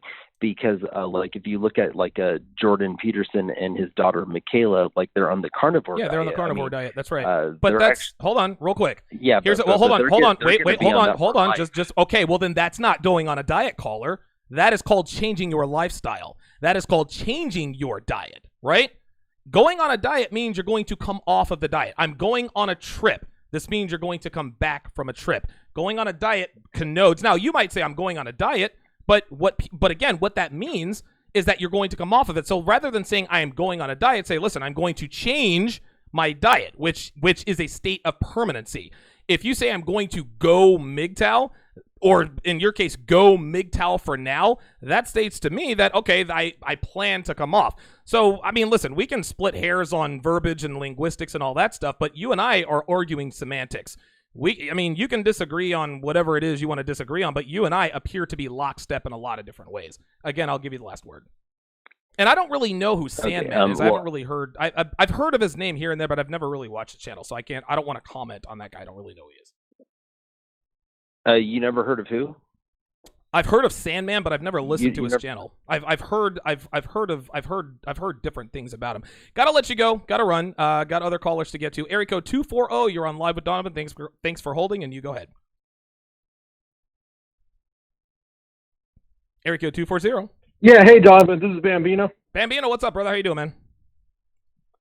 I'm doing good. I'm a huge fan of your channel there. There's one thing I wanted to add in like your list about like a fake MGTOW, and that is like, you know, when you're having conversations with a MGTOW and they keep like referring you to like being a cuck for, you know, simply affiliating with a girl. Right. Like, I don't understand why they would say something like that when it's like, we're not even trying to like do anything with the girl. It could be just like being friends or just like, you know, a business negotiation between a female. Right. Right. Yeah, fake MGTOW guy likes to say, if you have any sort of interactions with females, then you are a cuck. You are being cuckolded. You need to go MGTOW and not give a fuck about the women's. That is a scab. That is a fake MGTOW. Dealing with women is a necessary part of life. Wanting to fuck women is a necessary part of life. If you choose not to fuck women, just say, well, listen, I choose not to fuck women. But if you choose not to fuck women, don't call yourself a MGTOW, because MGTOWs do not. There are some MGTOWs who choose not to fuck women, right? But they have fucked women before, right? They have put in the work and the juice isn't worth the squeeze because they've had the juice. But don't be, well, you're a cuck because you have a girlfriend or a wife. You're going to get cucked. That's fake MGTOW scab guy. Exactly. That's all I wanted to share. Excellent. Thanks for the call, area code 240. You guys heard a little bit of my country voice. And I'm black, so I can get away with saying the word nigger on the air. You guys remember Clayton Bigsby from the Dave Chappelle show? All niggers must die. I will not tolerate niggerdom in my house. I've got a white daughter, and I'll be goddamned if she's out there fucking with niggers. Right? I can get away with that, right? Like, I'm not going to get shut down for bigotry because I'm black, right? I don't know. Anyway, little entertainment value there for you. Area code 323. You are on live at Donovan. Go ahead. Yo, hello. What's up? Yo, what's up? How you doing? Beza. Hey, what's up, man? Yeah, I'm calling in from Thailand to report. Wow. Holy shit. MGTOW report. All right, good stuff. Let's hear what you got, man. So, Well, I was red pilled about 5 years ago after my divorce, but I had already had MGTOW tendencies. I was a freelancer, digital nomad. I traveled the world, but I never could connect with a lot of my girlfriends, even my ex-wife, because I'm the kind of guy that, we'll go on vacations for like a couple weeks out of the year. Right. But I also know how to lock myself up and, and put down the work. And I've spent the last 6 months just working out, eating right, fixing myself. And guys, it's not about the pussy. It's not about the women. It's about just being able to stand tall and to know that you got what it takes. So when Real fucking talk. life throws you a curveball, That's it. You're going to stand on your own 2 feet. You're not going to get knocked down anymore, because I've been knocked down. I know a lot of us have been here, and it fucking sucks, right? And MGTOW, guys, we need men. We need people like Donovan to give us a gut check, because if no one gives you a gut check, if no one's there to fucking ruffle the feathers and, kick things around, then what kind of man are you going to be if you're never going to be able to, I don't want to say prove, but you need to be able to prove yourself when you're amongst other men as well. I agree. Yeah, I think a lot of the heat that I catch from guys, and I try to be, and I'm emotionally immature at times. I'm not going to sit here and act like I'm the world's greatest, I'm not a bastion of maturity, right? I'm a little bit loopy in a lot of different ways, but I think what I have to do is I have to extend guys a little bit of leniency when I ruffle their feathers and they come back at me, right? Well, Donovan, you don't understand. Okay, all right. Listen, I understand I pissed you off, but when you're off the chat, when you're trying not to show off, really look at yourself in the mirror and think to yourself, okay, was Donovan right about what he said or not? Donovan fucking pissed me off. Okay, I pissed you off, and I may have said something that might have pissed you off. Maybe I said something that I shouldn't have said, but was I wrong, right? Like, was I incorrect about my assessment of you? Got a lot of guys in the chat who call themselves MGTOWs, but they're offended by everything I say. If you're offended by everything I say, you're not a MGTOW, you're a S.C.A.B. I'll give you the last word, Mr. Thailand. Oh, yeah. Well, and, okay, it wasn't easy. I had to quit Right. my job, sell the house, fucking take tax from my friends. I quit I was making almost $90K as a middle school teacher, which is a dream, right? Wow. I only work 180 days a year. I'm out by 3:30 every day. And, like, I had a big old house, and I have a fucking cool car in storage right now. But I was the most important thing in the world to take care of. And all I got to say is, guys, work on yourself. It's worth it. Right. Thank you, Donovan. Thank you. Thank you for the call, man. Absolutely. You got to work on yourself. And again, admittedly, when I first found the red pill, it was all about pussy for me. But the longer I had red pill awareness, the more evident it became to me that red pill is not about women. And for those of you who identify as MGTOWs is not about women. It's about focusing on yourself. Steve Dedeen says it all the time. A lot of guys have it wrong. They think it's all about women. No, this is about you. This is about yourself. Let's go to area code 347. 347, you're live with Donovan. You go ahead. Hey, Donovan. Hi, how you doing? Long time listener. Fun talk. I actually call it. Real quick point. I just wanted your opinion on this idea, because I want to address the whole thing about you can't really help people who don't really want help, which I do agree with. Mm-hmm. So I think in a sense, like, the being red pill is almost like the true form of like type of positive masculinity, in the sense that you're honoring your words, your actions, you're a man of action. You're actually doing the things that you say you will do and acting in the world in that way. Right. And I think in a way to help people who don't see that example, they don't see like the goal of what that can be, what type of person that can be. I think if you work on yourself and you keep progressing and you do well in that space, and then other people see you do well, I think that's the only way you're going to get people out of the rut, man. Because outside of that, you're throwing pearls at swine. Like, they don't know what you're giving them. Right. But if you act on it and you become the proof of concept, if they aren't too low, they'll look up and say, yo, question it. I mean, that's how I found your channel. Like, I asked a question, came down the line, and now I have a lot more information. I'm still a big guy. I'm working on myself. I've made small improvements, and that's been, like, cascading. And even now I have people, like, timidly messaging me, asking one thing. I'm like, yo, I think this works. So I wanted your opinion on the idea. I think if you improve yourself, which is going to help yourself, that also helps other people around you. You can't help everyone, but I think you'll get more people than you to realize. Yeah, listen, thanks for the call, 347. 100% correct. 100% correct. He's talking about the fact that I said, hey, we can't help everybody. We can't help every man. But what you can do as a man is you can be that example.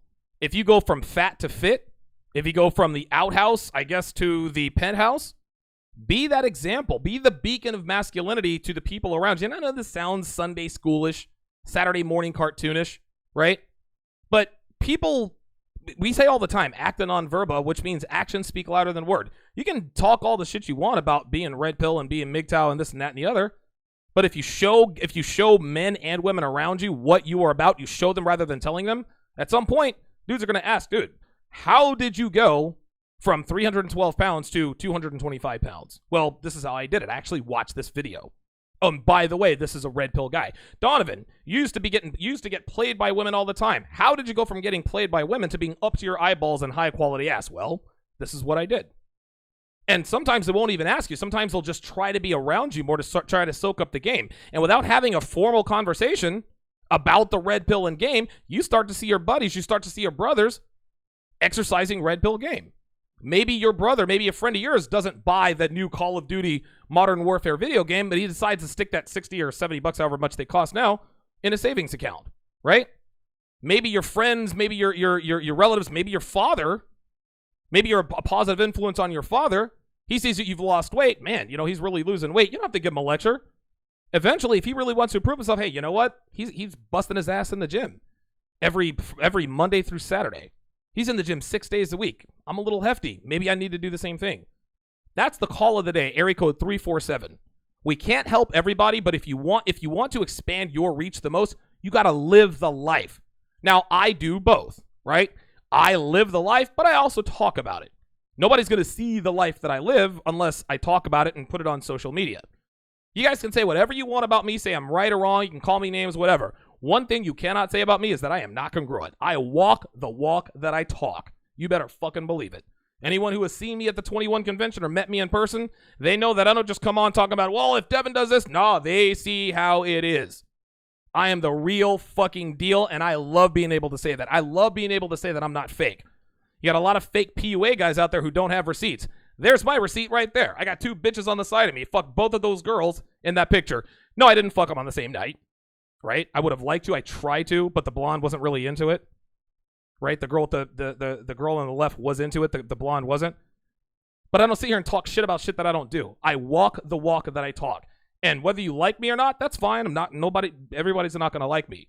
You cannot tell me that I am not the man that I say and present myself to be. Area code 682, you're on live at Donovan. Go ahead. Hey, Don. Void calling to you from Texas. First and foremost, I just want to say, Lorenzo Davis, if you're still listening, everybody in LA is weird. I don't care what you tell me. Second of all, I just wanted to say that the line between MGTOW and S.C.A.B is actually a lot more thin than you might think. Really? A little bit of history. I'll make it quick. Okay. Had a girlfriend, had plenty of sex all throughout college. Was in love with her, was this, was that. The breaking point came when she left me, when I lost my good job, when I lost everything, and I thought that true love, everything that I've been taught for my past 19 years through Christianity, through my parents who actually have a virtuous true love marriage. Granted, they come from a very conservative lifestyle in a different time in America, but I thought that true love would carry us through the hard times, essentially for better or for worse, right? Even though we weren't married. Right. For better or for worse, I thought that would carry us through. So when she actually did leave and she left for good, it broke me essentially. And I think that being a S.C.A.B is a natural part of MGTOW for a certain amount of time. I think that transitionary period where a man is truly confused, a man is truly wondering what the hell is going on around him is natural. Okay. And to actually be a little out, to lash out a little bit, I think that's natural to a certain extent. Sure. Now, if you start becoming, if you start making that years and years and years worth of accumulation of frustration and sexual tension and things like that, that's when the cell talk starts to happen, right? Sure. Right. Now, I'm a vol-cell, a voluntary celibate. Okay. I've had plenty of sex. I've had a few STDs that have taken a pretty big toll on me. Oh, Jesus fucking Christ. Dude, you got to get out. So that's it. The juice ain't worth the squeeze for you because you've had it and it's just not worth it. That's it, brother. You're exactly right. So I can truly say that I am a MGTOW now. I'm doing okay for myself, but I will say that even with the MGTOW lifestyle, I don't know how many men will admit it or not, but I'll definitely admit it. There is a bit of sadness that comes with the mindset of knowing the true nature of women. And it can be said for the S.C.A.B community as well. Mm-hmm. And I think that S.C.A.Bs act on that sadness, and they tend to perpetuate that sadness through their lifestyle and habitual choices much more than a MGTOW man. So a true MGTOW man will get a bit sad at times and realize that, yeah, my woman might leave me if I lose my job. And it is a bit scary to think that, you know what, the power of your relationship is in the power of somebody else's pen at times, whether that be whatever you do. But I think that, the true MGTOW man is able to just kind of snap out of that a little quicker and say, you know what, I'm going to keep trucking. I'm going to have a plan A, a plan B, a plan C. Right. Just in case all of those fail, I'm going to go ahead and go all the way through plan Z. Whereas if you're still kind of stuck in that S.C.A.B mentality, it's just like, man, no matter what plan I make, ultimately women are still women at the end of the day. So I want to kind of just show that line is there, but it is a little bit thinner than I think that we give it credit for. So very good. Excellent call there by area code 682. What he just described, the S.C.A.B phase, as far as MGTOWs, I totally get that. You want to know what we call that in the red pill? We call that the anger phase. It's the same, guys, I'm telling you. No matter how you slice it, MGTOWs and red pill guys were the same people. Like, that made all the sense in the world. Yes, listen, in order to be a MGTOW, you do have to kind of go through the S.C.A.B thing for a little while. You're angry at the world, you're pissed off, fuck it, I'm not fucking with women. Well, that's the same thing as the anger phase as far as red pill guys are concerned. He says that MGTOWs, every once in a while, we're a little bit disheartened that we have to be assholes to women to get them to treat us well. There's a little bit of sadness because we understand that the sexual marketplace is kind of fucked up. We're a little bit sad because we understand the truths and the reality about who and what women really are. It's the same as red pill guys. It's literally the same thing. Red pill guys know and understand, you know what? This sucks. Like, every once in a while, I just kind of spend a minute, man, dude, I got to do this and I got to be that. Fuck, this shit sucks. It's sad. It's the same thing. So if there's a thin line between a S.C.A.B and a MGTOW, then guess what? Then there's also a thin line between a man in the anger phase and a man being truly red pill. Excellent call. Excellent analogy by area code 682. Let's go to area code 514. You're on Live with Donovan. Go ahead. Mr. Sharpe, it's an honor and a pleasure. I'm calling you from area 514, and actually I got outdistanced because the colleague that was calling from Thailand, I'm actually calling you from Hong Kong. My name is Janik. Wow. Okay. Oh, Janik. That name doing? actually sounds familiar. I think I've seen that in chats here and there. Yeah, we've chatted a couple times on Facebook, and I do have to apologize. I feel like pouring my heart out, so if at any point you feel like telling me to shut up, please knock yourself out. All right, go ahead.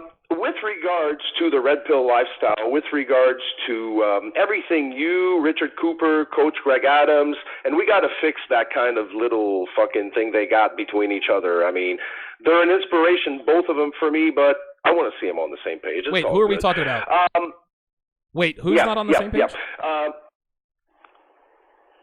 Sorry, you're cutting out there. No, I can't that's hear okay. you. You said you got to fix the rift.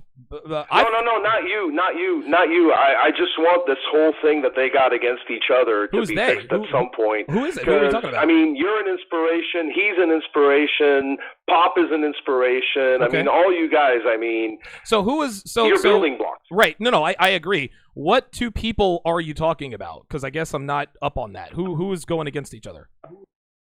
I think about maybe it was 2 weeks ago, Coach Greg Adams and Richard Cooper had something on Twitter and everything. What? And I'm not going to go in. Yeah. Okay, They did. I'll look it up, but I'll let you look it up. I'll let you look it up. Honest to God, I don't want, like, there's a lot of people on the line. I don't want to take too much time on that. No, I'll look it up. But you'll find it. You'll find it. Right. With regards to your weight loss video, I'm proud to report that I have dropped 57 pounds. Yes! Since Awesome! April. Wow! Holy shit! Honest to God, it's amazing. I'm floating in my clothes. I never thought I would actually get there. And quite honestly, this is what the red pill lifestyle has to do. I don't care if you call yourself a MGTOW. I don't care if you call yourself whatever. Okay, the minute you realize that nobody is there to save your ass, and you have to actually fight shit off and pull things off on your own, is the minute you're free. Right. I totally agree, 100%, man. And good for you for losing 57 pounds, man. That's unbelievable. Good God. All right, last caller before we switch segments here. Area code 785. You're on Live with Donovan. Go ahead. Hi, Donovan. Hi. Can you hear me? Yep, go ahead. Hi. I'm so glad that you and Coach Greg Adams are clearing up a lot of this stuff, because I am actually a huge fan of TFM and you guys. And that might sound weird because I'm a married woman, Okay. but we actually have a lot in common because of our values. And so that's just been helpful because I found MGTOW and the red pill when I was in middle school, and it's just been helpful for me. Just kind of have father figures that I never had. You sound nervous, caller. Calm down. I'm not going to bite you. Well, I just don't usually talk about myself very much, but... Okay, well, thanks for the call. Thanks for calling in. When we come back, we are going to discuss, speaking of MGTOW, I was sent a video by a viewer of a woman who claims she knows the secret of MGTOW. She claims that she understands what the problem is with quote-unquote MGTOW men. You guys do not want to miss this. Don't go anywhere. We'll be right back. Gentlemen, if you want the blueprint on how to mold and shape a woman into exactly what you want and need, you need to get your hands on my 7-hour 5-part audio course, How to Build a Quality Woman from the Ground Up. This is 7 hours of rock-solid intel on how to build a female brick by brick into the kind of woman you want and need. Part 1 deals with the vetting process. I teach you how to select the right candidate by telling you what to look for and, more importantly, what not to look for in a woman. Part 2 deals with the training process. I take you step by step through the procedures that prepare a female for what it's like to be in a relationship with a man like you. I educate you on setting the tone early in order to reduce and possibly eliminate any and all behaviors that could potentially cause trouble in your relationship down the road. In Part 3, I instruct you on how to set and enforce boundaries and expectations. I teach you how to be direct when communicating your expectations in such a way that leaves nothing to interpretation. Part 4 will cover the sexual side of your relationship, how to dominate her sexually, and how you can make yourself unforgettable to her even if you're not the most well-endowed lover she's ever been with, will be discussed extensively. I will also teach you the ins and outs of deep conversion game, which is the art of verbally and physically dominating her body, her mind, and her soul. And finally, Part 5 will teach you how not to sabotage your relationship, how to maintain it, and what to do on the off chance that your woman gets out of line or out of pocket. Now, it's very important for you guys to understand that this course is based on personal experience. I'm not giving you guys hypotheticals or theories. These are techniques I use in my own relationship to this day, and anyone who follows me has seen that my techniques work and work well. Now, this isn't a cheat code or a magic bullet either, guys. This course isn't a turn her into the woman you've always wanted using this one weird trick, or how to make any woman your sexy, submissive sex slave with these 3 magical phrases. No. That's not what this is. So if that's what you're looking for, keep your money. To train a woman to look, act, and submit like a woman should takes time, hard work, consistency, and maintenance.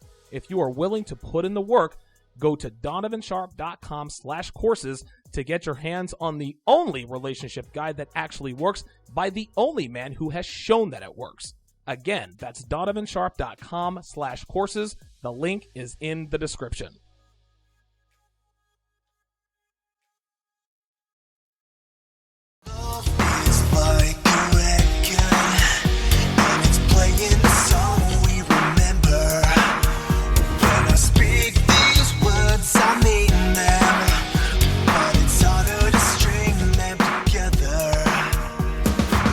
Welcome back to the show. You are watching the 528th edition of TSR Live on a Tuesday. It's good to have you guys in today. Excellent last segment there. Shout out to my man Janik for calling in. Blog Talk Radio is kind of acting up today, so just be prepared for that. Big thanks goes out to Male Enlightenment TV. Says, what's up, family? Appreciate you joining us on the RPP last Sunday. You were the truth. Keep up the good work. Yeah. I was on with Male Enlightenment TV, and one of my personal heroes, Black Ram 313. That nigga's crazy.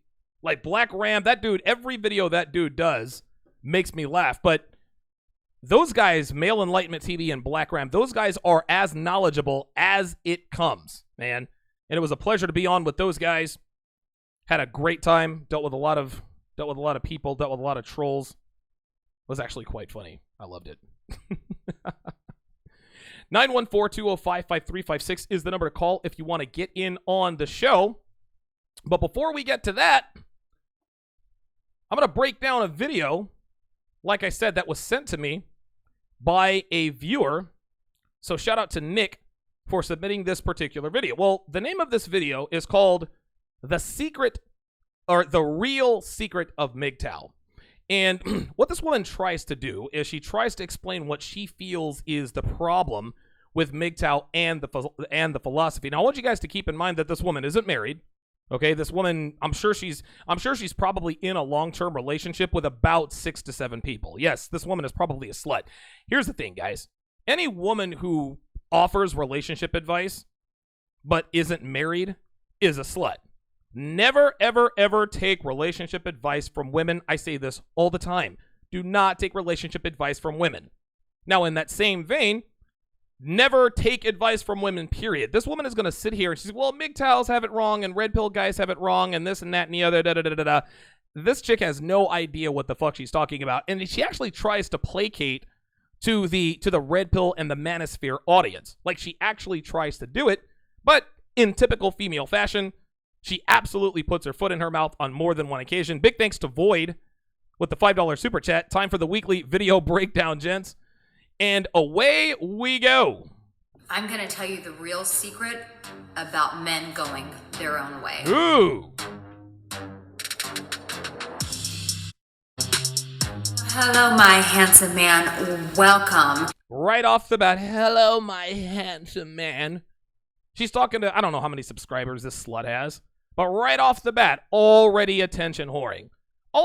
Again, she's supposed to be giving advice. She's supposed to be telling people the truth about what she feels is right. And right off the bat, she's already flirting with the audience. Hello, my handsome man. Bitch, I'm not your man. I'm the dude who's going to fucking nut in your face. This woman is post-wall. She's not in the relationship. She has 0 tits. Right? I'm a tit man. Right? I love women with sizable tits. No, I don't like the size Z chicks, Tiffany Towers. Listen, let's not pretend that this woman isn't attractive. Would I fuck this woman? Absolutely. I'd probably fuck her in the ass and then put it in her mouth. Give her the ATM. Ass to mouth. But right off the bat, all jokes aside, hello, my handsome man. Oh my God, she's only talking to me.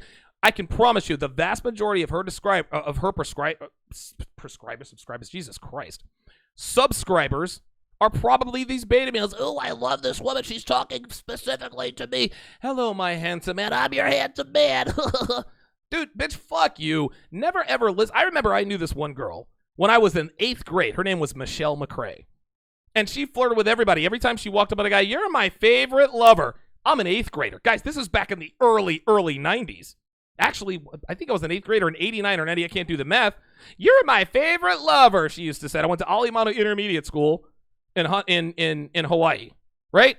You're my favorite. Oh, bitch, get the fuck out of here. This is exactly what she said. Hello, my handsome man.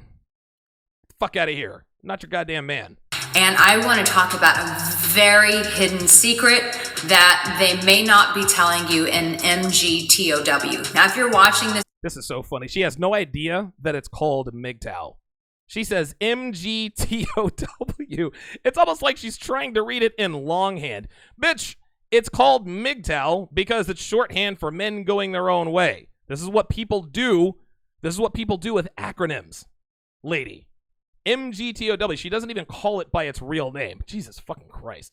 Dude, what are we, like 17 seconds into this video? We're 21 seconds into this video. And we've already established that this woman is a hoe. She's trying to flirt with us, and she has no idea what MGTOW is. Jesus Christ. Video, and you're like, what the hell is that?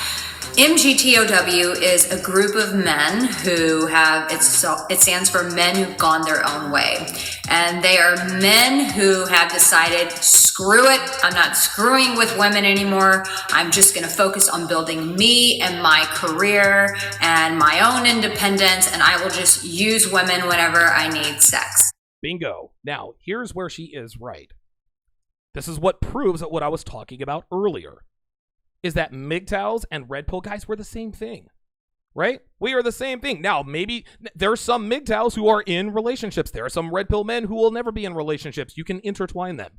MGTOWs and red pill guys are the same thing. What this woman believes a MGTOW is a man who just says, screw women, I'm done with relationships, I will only use women when I need them, which is for sex. That's a red pill guy. That's a MGTOW guy. We are one and the same. Now, if you are new here, my name is Erica Angelo, and we talk about women, attraction, sex, relationships here. So make sure that if that's what you're into, that you subscribe to this channel and you turn on that notification bell. And if you haven't taken that attraction quiz, then I highly encourage you to take advantage of. Oh, Jesus fucking Christ. She's gone 17 magazine on us. Take this attraction quiz. I suppose that's the equivalent of Royce's sexual market value calculator. You answer a few questions and he tells you what your sexual market value is. But this ain't 17 fucking magazine, bitch. I'm not going to take some sort of love quiz. Does she find you attractive? I don't need a quiz to tell me whether or not a woman finds me attractive. If she's giving me slut face, if she's talking loudly around me, if she's doing subtle things to get my attention, then she is sexually attracted to me. If she strikes up conversation without me approaching her, she is sexually attracted. If she's looking at me in my direction, if we lock eyes for more than 2 seconds at a time, she is sexually attracted to me. I don't need some post-wall woman with a mannish jaw who probably never met a cock she didn't like telling me whether or not she finds me attractive. Just because, this is so funny, attractive women think that men will listen to them in terms of what attracts women. And I haven't watched any of this woman's videos. I probably will after this. But she's probably the type of woman that says, well, bring her flowers and she will find you attractive. Bitch, I don't give a fuck if you think I think she finds me attractive. This ain't, like I said, this ain't 17 magazine, bitch. Get out of here with that. Right now. Now listen, before I just dispel the secret of this, I actually want to validate this group and say there is some truth to what they are saying. She does this here because she doesn't want to be attacked. Well, let me validate this group. Ho, I don't need your validation. Any man who needs the validation of or from a woman, that's not a man, that's a male. A lot of guys need that validation from women. Guys, guess what? I used to be one of those guys.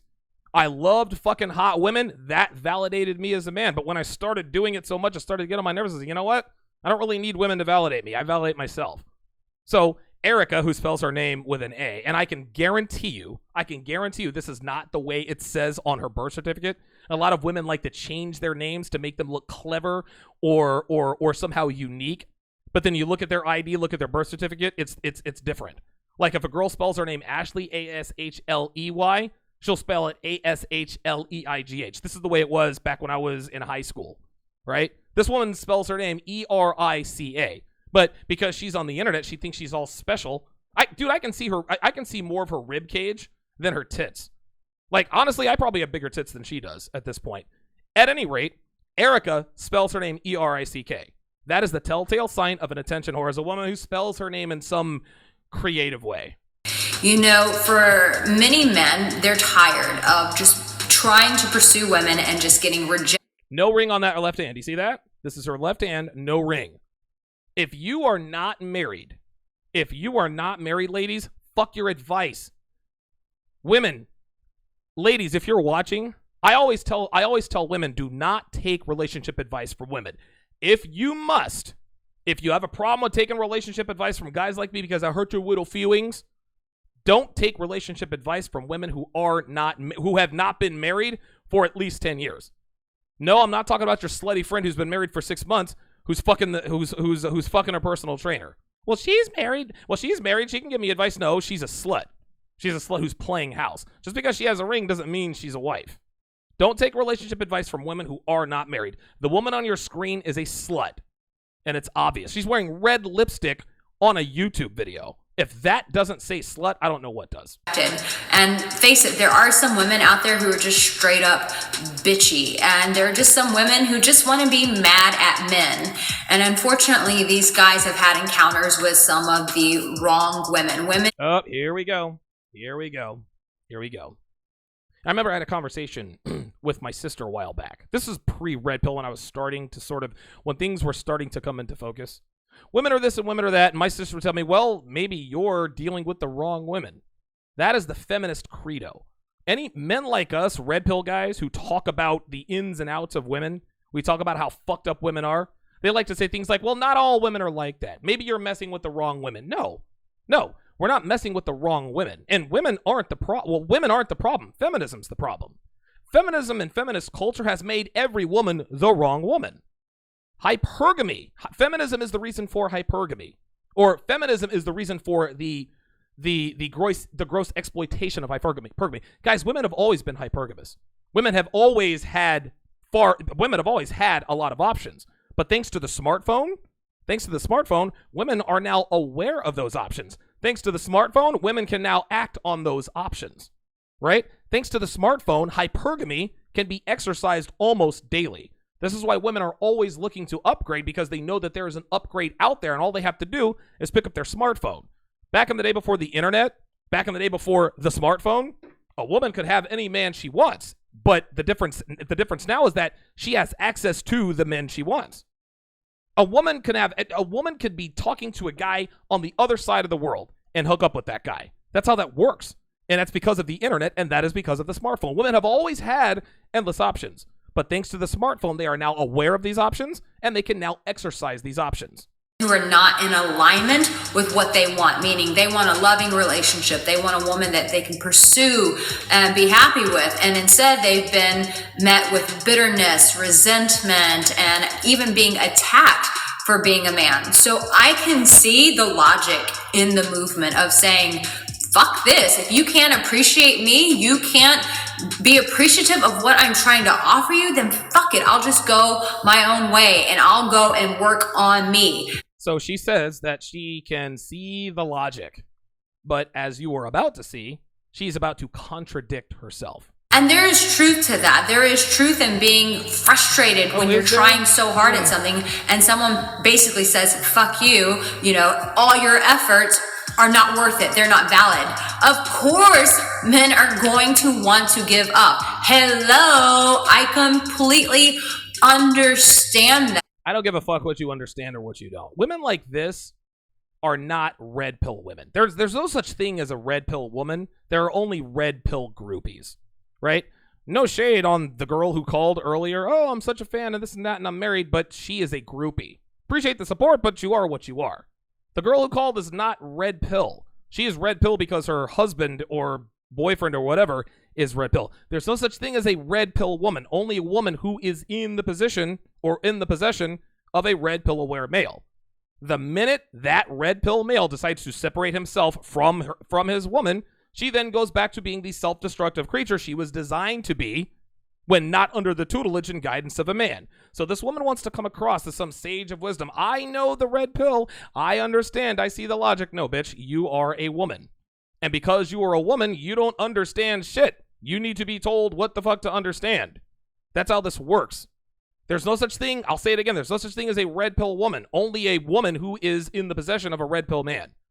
This woman is not in a relationship. She's not getting her thoughts or advice from any man. No. She's getting this from her own fucked up head, as you guys are about to see. Here we go.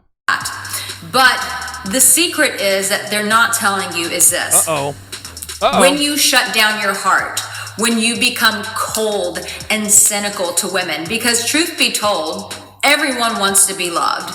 Everyone wants to have that relationship where they can feel love. That if I told you one day you'll find a woman who's going to respect you, who's going to validate you and encourage you, who's going to make love to your body, who's going to enjoy sucking your cock at night, who loves touching on your body, who loves going on adventures and traveling the world with you. If I said that woman existed, hell yeah, who would not be down for that ride? But when you shut yourself completely down, that no longer becomes a possibility. Why? No. The reason why that isn't a possibility is because women don't come ready-made anymore. Guys ask me all the time, Donovan, how can I find a quality woman? Donovan, how will quality women find me? Unfortunately for men, there's no such thing as a quality woman. Now, back in the day, quality women were all over the place because the mothers used to train their daughters how to become quality women. They would teach their daughters, don't sleep around, don't have sex until you're married, don't ride in cars with boys, right? Don't drink. They teach these girls to cook, to clean, to be demure, to be feminine, don't speak unless spoken to. So by the time she was of marrying age, which was 18 years old, quality women all the way around. But guess what? Today's mothers aren't teaching our daughters like we should. Our daughters who turn into our women, they're running rampant. They have absolutely no guidance. Nobody is out here teaching women how to be women. There is no such thing as a ready-made quality woman. So if you want a relationship with a woman of quality, it is now on us to build a quality woman. This is why I came out with my course, How to Build a Quality Woman. It is nearly impossible, but it is possible. It's not easy, but it is possible. But if you're expecting to meet a woman who is ready-made for a relationship, if you're expecting to meet a woman who's a virgin, who knows how to cook, who loves sucking her husband, who loves sucking her man's cock, who lives for pleasing men, who understands and abides by traditional sex roles, you're not going to find her.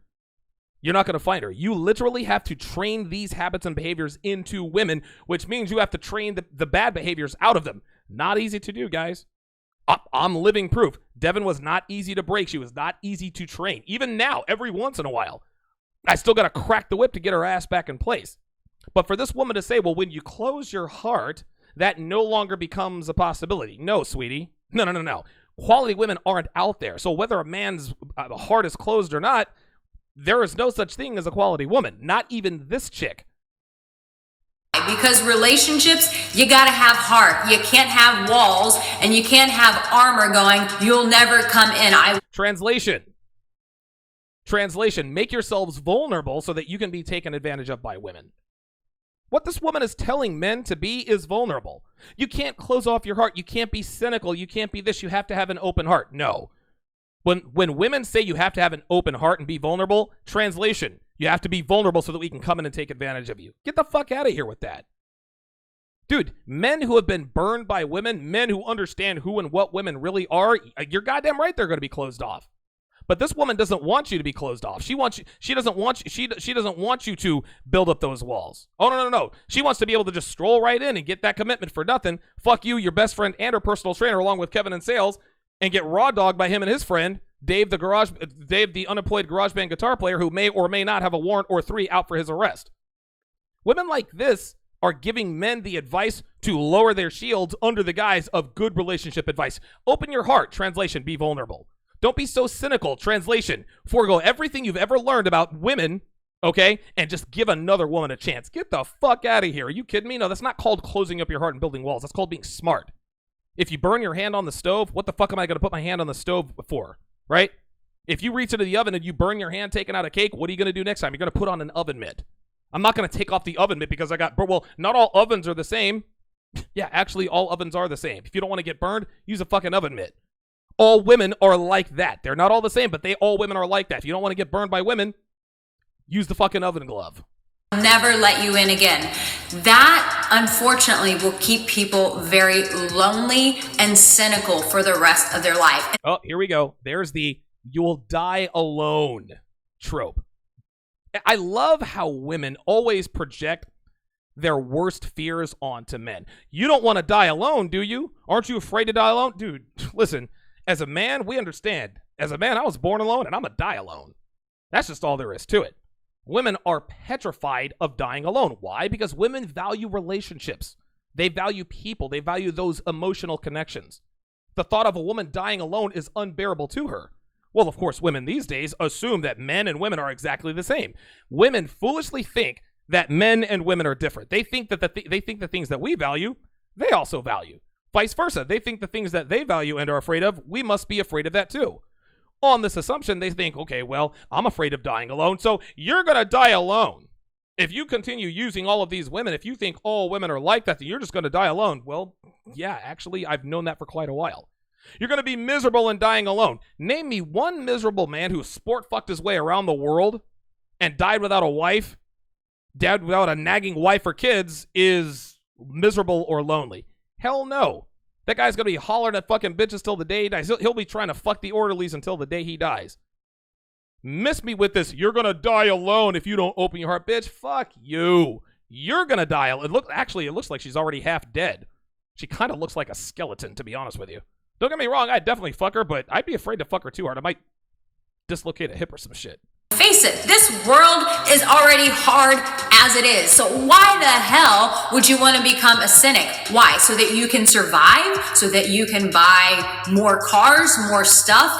And then what? And when you die, where does that go? What do you do with that stuff? Unto what? You're building unto what? So we're building onto ourselves.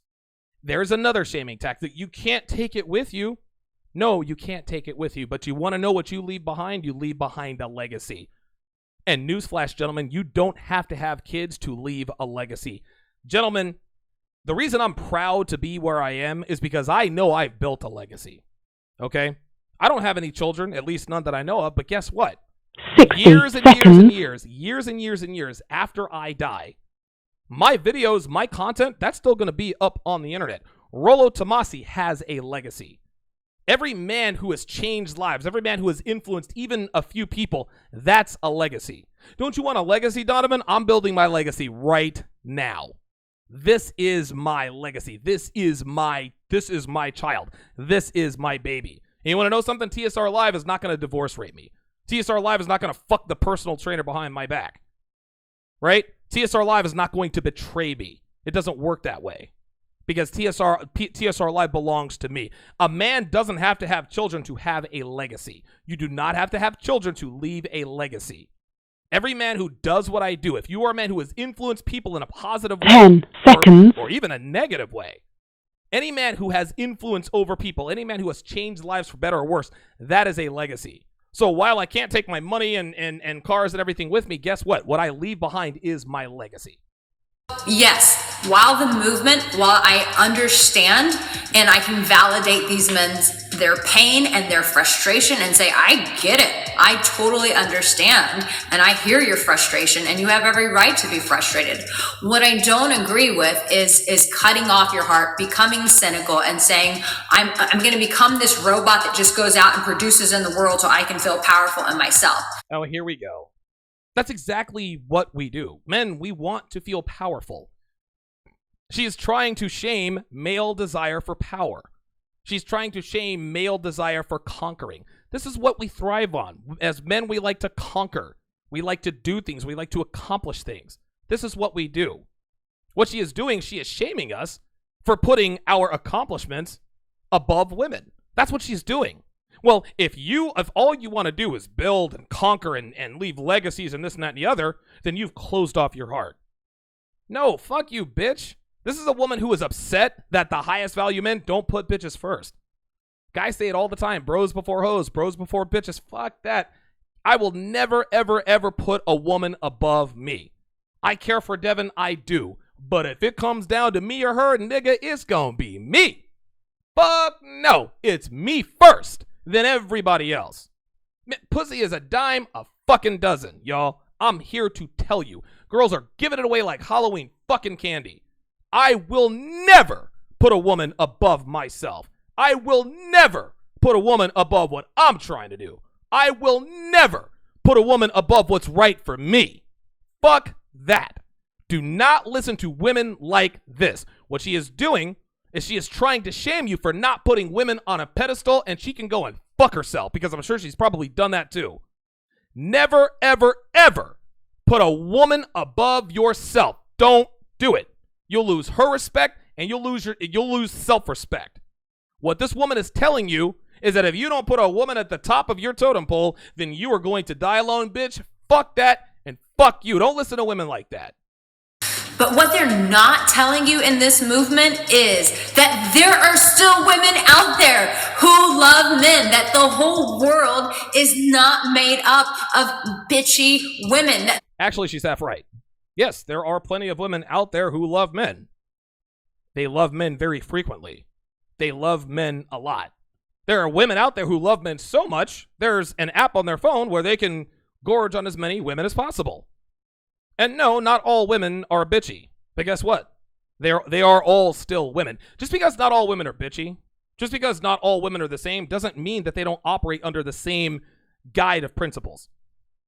That's all she's saying is not all women are like that. Well, I know you've had bad experiences, but not all women are like that. No. All women are absolutely like that. Not all women are the same, but all women are absolutely like that. This doesn't make them good. This doesn't make them bad. It just makes them them.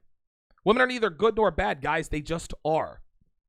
But make no mistake about the fact that a woman will never love you unconditionally, which is actually good for men. But for this woman to say, there are women out there, she's bouncing up and down like she's frustrated, we don't understand.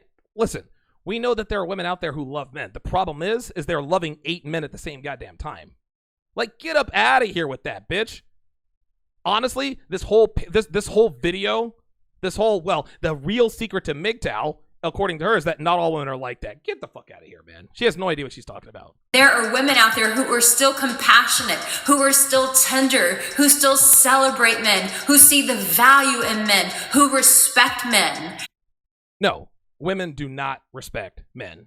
Women respect what men are. A woman does not love you for who you are. She loves you for what you are. What she's trying to tell us is that there are such things as unicorns out there. There are such things as snowflakes. This is what she's trying to do. She's trying to tell us that there are snowflakes out here. Not all women are the same. Not all women are like that. No, there are no snowflakes, sweetheart. And so that is the secret, that all women are not bitches, that there are women who love men. In fact, I have a beautiful video that I did called Lover of Men, and I will... She has a beautiful video that she did called Lover of Men. That actually sounds like a porn video. Lover of Men. Just saying. I'll tag it in this video because it's such a beautiful, powerful video. And I want to say that there are women out there who are ready to champion you, who are ready to love on you. But maybe, just maybe you've not attracted that type of woman in your life. Now, she is half right here. And big thanks goes out to Big Brandon with the $2 super chat. Says there is no I in team. There is in me, goddamn right. Big thanks to Mr. E1976. $5 super chat says, here's to the tip jar. Enjoy your content with a passion. Thanks a bunch. No problem. Freelance Ronin with another $5 super chat says, great clarification on legacy. A lot of simps, women, and purple pillars try to twist its true definition all the time. Only mean popping out kids. Yeah, don't get it twisted. You don't need kids for a legacy. But yeah, this woman is half right. And this was actually the basis for the first part of this episode. You can't talk shit about women if you ain't shit, right? There are some women out there that are worth pursuing, but you're still going to have to do the work to train the bad behaviors out of her and train the good behaviors into her. This is an immutable, inescapable fact. You will never find a woman anymore who is ready-made to be in a long-term relationship. You have to train her to be this way. But if you don't make yourself the kind of man that women want to submit to, then you don't have any business complaining. But what this woman is failing to mention is that even if women like her find a man like this and we try to train her, now all of a sudden he's toxic. Now all of a sudden he's oppressive. No, sweetheart, you have slutty characteristics. Texting your ex, going to the club, being on social media, that's like having a for sale sign put in your yard. Well, you're attracting the wrong women. No, we're just attracting women.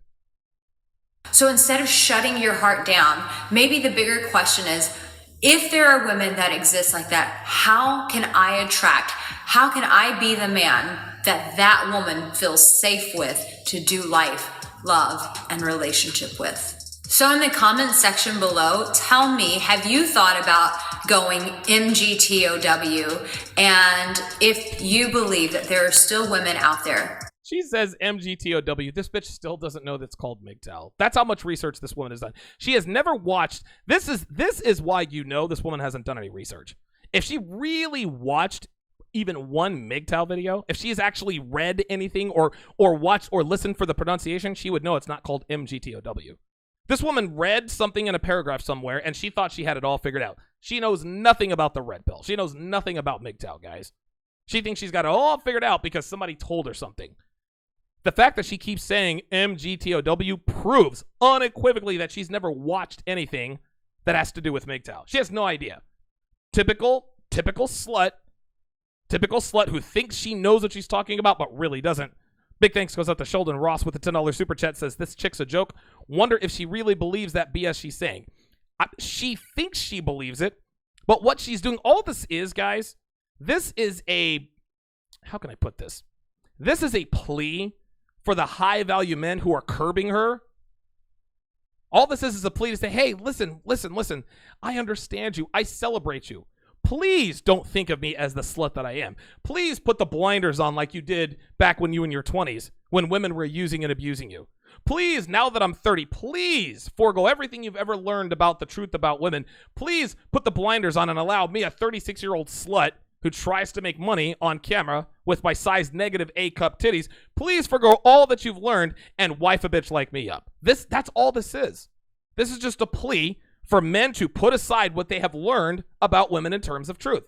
Please do not use your experience to judge women. Please do not use your discernment, your common sense, your pragmatism, your common sense when choosing women. Please forego all of that. Please continue to just fly into relationships blindly, right? Please allow me to shame you into opening your heart, opening your mind and your spirit under the guise of just being vulnerable. Please be vulnerable to women like me because it's too late for me. That's all this is. That love men. Now, if you're still watching and you know that in all of my videos, I love to encourage men at the end. Why? Because I do love men and I see your value. Yeah, you do.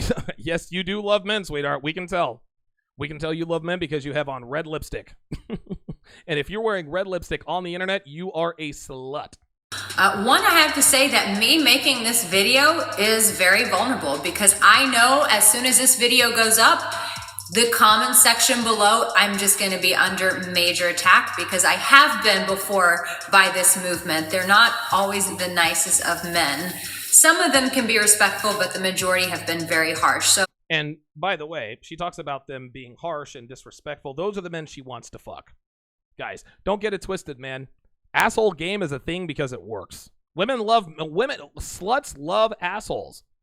Sluts love assholes. They love douchebags. The reason for that is because masculinity is seriously lacking in today's men.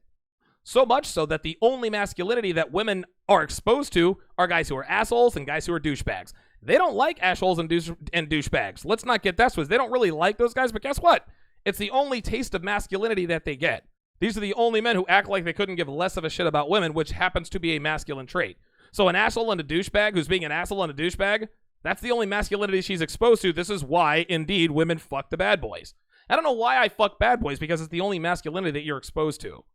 just know that me making this video is already opening myself up for attack. Oh, so well. but it is what it is. Everyone's always going to disagree, and they're going to have their anger, and they're going to want to emotionally vomit on YouTube and whatever. It is what it is. But my love, you need to understand that you are a person of value, and that you're far more than some productive being who can go out and be I guess the video is getting a little jacked up. All right, well, hang on. Let me stop this video because this. Oh, there was only a minute 13 left. She was going on about some bullshit that I or nobody else really gives a fuck about. Unbelievable.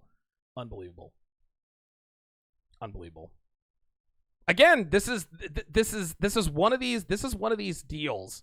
This is one of these deals where women have found out, women are figuring out that men of value, they're not being fooled anymore, right?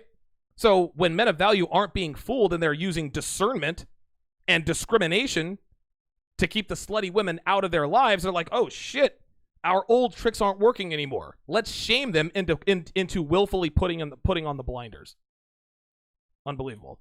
Big thanks goes out to Ken Keys with the $25 super chat. Says, I'm mad she never brought up helping men with their business. Love and affection doesn't provide value to clients or pay for the trips around the world. Real fucking talk. Ken Keys is absolutely a veteran player. That dude knows his shit. Definitely one of the real players in here. Big thanks goes out to Lem Hendricks with the $10 super chat. Appreciate that. Ralph E. with the $10 super chat says, the problem isn't that all women are like that. The problem is the laws are like that. They are encouraged and glorified to do you wrong so the system gets fed. She doesn't reject it, and that's why AWOLT. I think if that makes sense. Yeah, you're 100% right. You are 100% right. Women are not inherently evil. The system is evil. Women are like water. They simply take the shape of the container that they're put in. Feminism is the vehicle, and women are driving that vehicle. That's how this works. If the patriarchy was still in place, women would be in pocket. Feminism is in place, so women are out of pocket. That's how this works. That's how this works. When we come back, I'm going to talk about a Reddit thread that Devin found about yours truly. A girl's boyfriend found my content, I guess, on either Patreon or whatever the case may be, and ever since then, he's become a different person. So we'll talk about that and much more when we return. Don't go anywhere, guys. We'll be right back.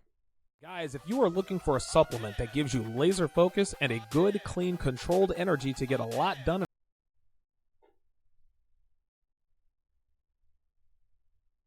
time a few months back, and I've used it ever since. Just 3 tablets in the morning, and my mind and body work at peak operating efficiency. You guys know how crazy my schedule is, but with Gorilla Mind Rush, I'm able to prepare for my show, do my consultations, and then go lift weights for 2 hours. When I'm finished, I still have enough mental and physical energy left to continue kicking life's ass. Here's how it works, guys. 15 minutes after you take Gorilla Mind Rush, you start to notice a subtle change in your mindset. 15 minutes after that, you'll notice that you are much more focused, you are thinking more clearly, you'll be a little more energetic, and your motivation to be productive goes up. An hour in, you'll feel noticeably more focused and can concentrate even with distractions around. You'll feel less stressed and less anxious.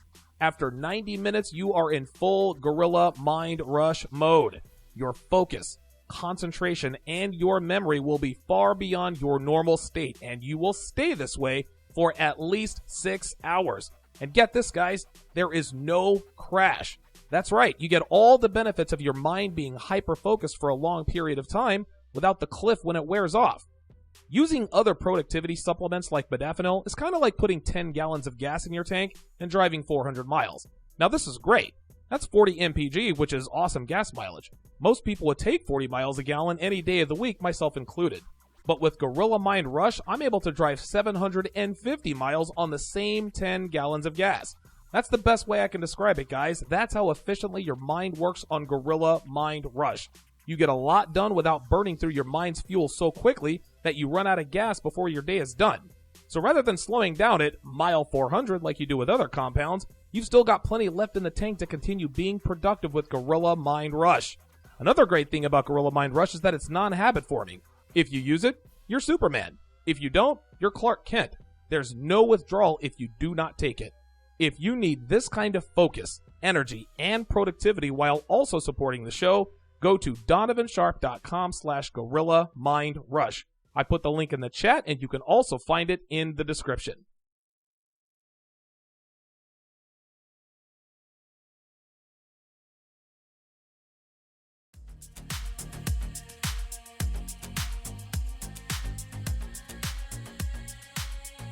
Welcome back to the show. I appreciate you guys watching. I appreciate you guys sticking around. You are watching the 528th edition of TSR Live, your daily dose of red pill truth, wisdom, and awareness. It is Tuesday, November 5th, 2019. Big thanks to my mod squad out here. I appreciate you guys putting in the work. We have over 500 watching, guys. Be sure to hit the like button. Like, comment, subscribe, gentlemen. Like, comment, and subscribe. If you don't have super chat money, that's fine. But share the content. This is absolutely how my channel grows, is when you share the content. YouTube deranks content like mine all the time. So I can't rely on YouTube to grow. I gotta rely on you guys. All right, let's go to our next topic.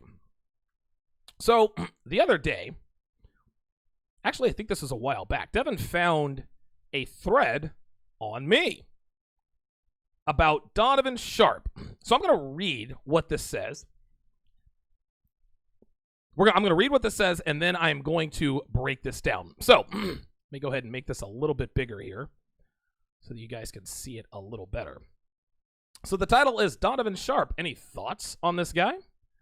It says, quote, "For those who don't know who he is, he has podcasts tailored to help with men. I'm not hating on the man. He does have some good advice, but he can be quite the woman hater and very harsh." So right off the bat, She acknowledges that what I talk about is the truth. But because I don't say it in a way that makes her feel all warm and fuzzy inside, I can be quite the woman hater. Listen, I'm harsh. Listen, I'm going to wear that. I am not going to run away from that. Being harsh is part of my brand. Being harsh is the only way that I know to be, the only way I know to be when discussing the pitfalls that come with women. But calling me a woman hater, again, is a way for a woman to shame the fact that I talk harshly about women. Just because I'm harsh doesn't mean I hate women. I do not hate women. I hate fuck women, but I don't hate women. Once again, this is a woman basing her decisions and her perceptions on her emotions. Oh, he hurt my feelings. He hates women. He also does the Red Man Group, she says, Red Man Group podcast with Rollo Tomasi. Ever since my boyfriend started listening to this guy, he has slowly become more aggressive, which was fine at first. She says, obviously, I like he is taking more of a lead, but now he is getting meaner and start putting restrictions on me. So she likes the fact that he takes the lead, but she doesn't like the costs associated with it. I talk about this all the time. Her boyfriend was a beta bitch boy. He gets a hold of my content, and now all of a sudden he is starting to take the lead. Well, I like that he's taking the lead, but he is getting meaner and starting to put restrictions on me. Bitch, you don't get the juice if you don't want to squeeze it. Listen, girls like to say that, well, the juice isn't worth the squeeze. Guess what? It better be. Let's continue. She says, for example, we live together in his mother's basement. Oh, boy. While we pay our way through college. I know, red flag. We will save that for another time. It's one big room, so when I get phone calls that go longer than 10, 15 minutes, I like to leave, so he is free to play music, call someone, etc. I have been calling my mother more recently, and those conversations can span up to 3 hours. So I leave and walk the rest of the house while I talk. But now that freaks him out because Donovan Sharpe says I'm creating space and an opening to call anyone and cheat on him. So he has now requested that I take my phone calls in front of him, and after speaking on the phone for a good 20 minutes, then I can excuse myself to talk to her alone. Well, that doesn't sound bad to me. That doesn't sound like somebody's being mean to you. Yeah, listen, he's putting restrictions on you, sure. But this is a man who now understands who and what women really are. Since fucking when do girls talk to their mothers that frequently for 3 hours at a time? Now, she may very well be talking to her mother, right? That's not a crime. But again, women create these margins to cheat. All it takes, and this doesn't mean that it's hard for her to cheat. She could be talking to her mom for 20 minutes, then let her go, and then continue to walk the house for 3 hours and talk to Kevin and Sales.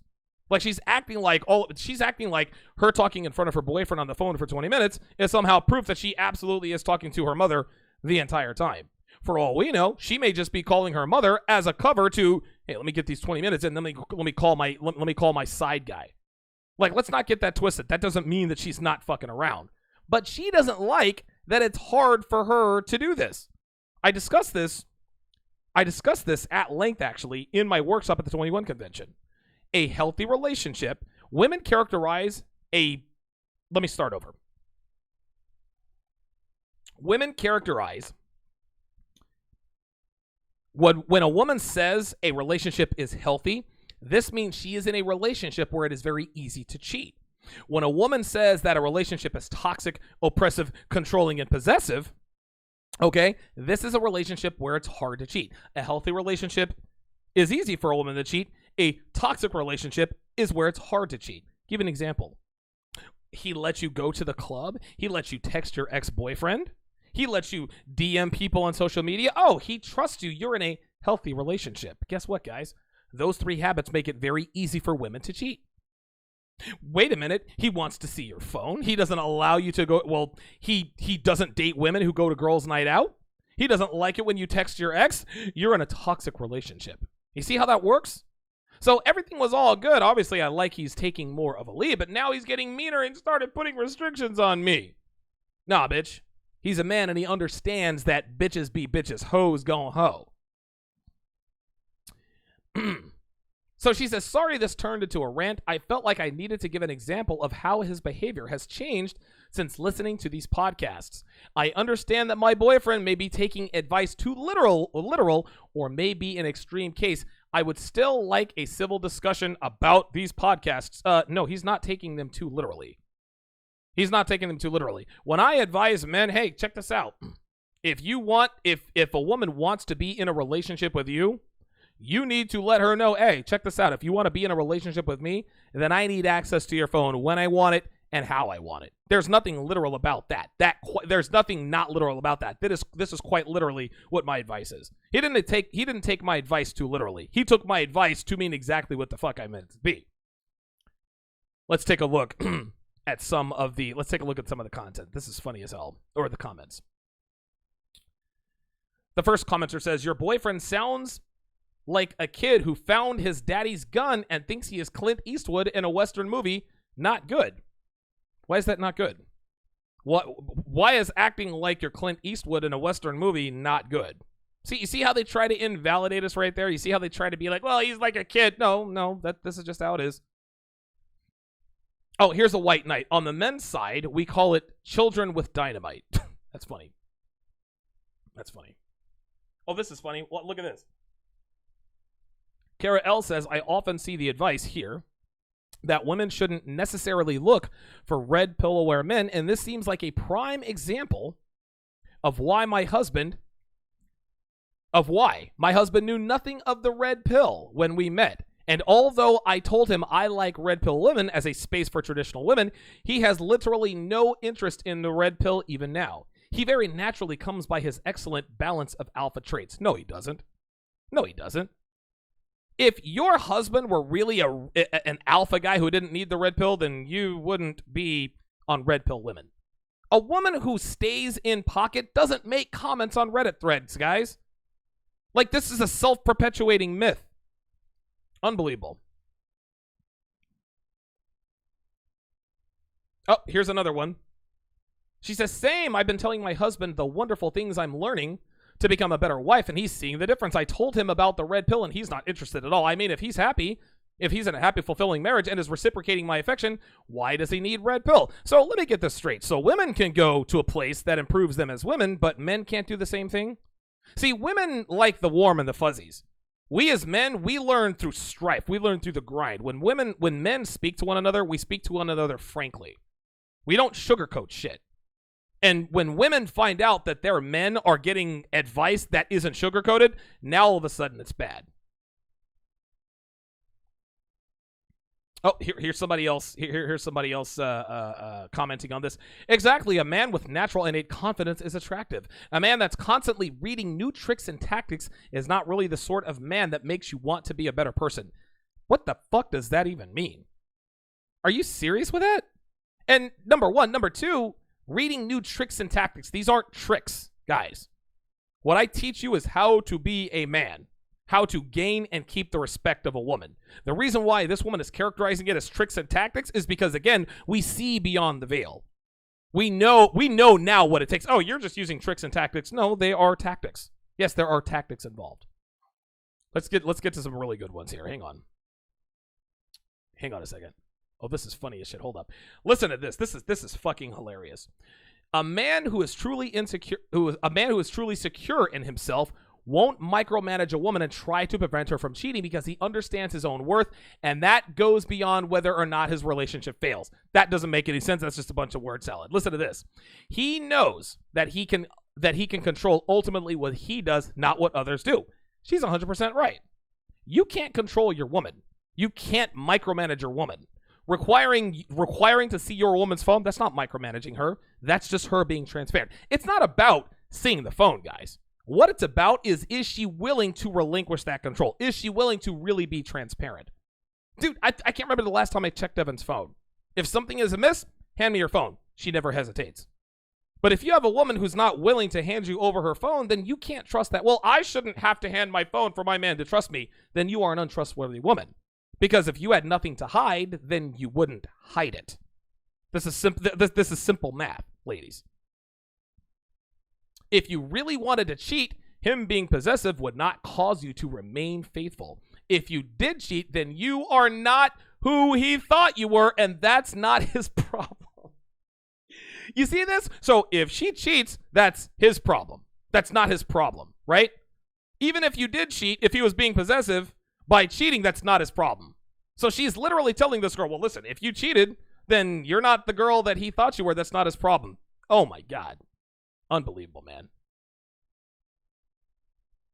To me, this is a red flag. I love bitches who talk about red flags all the time.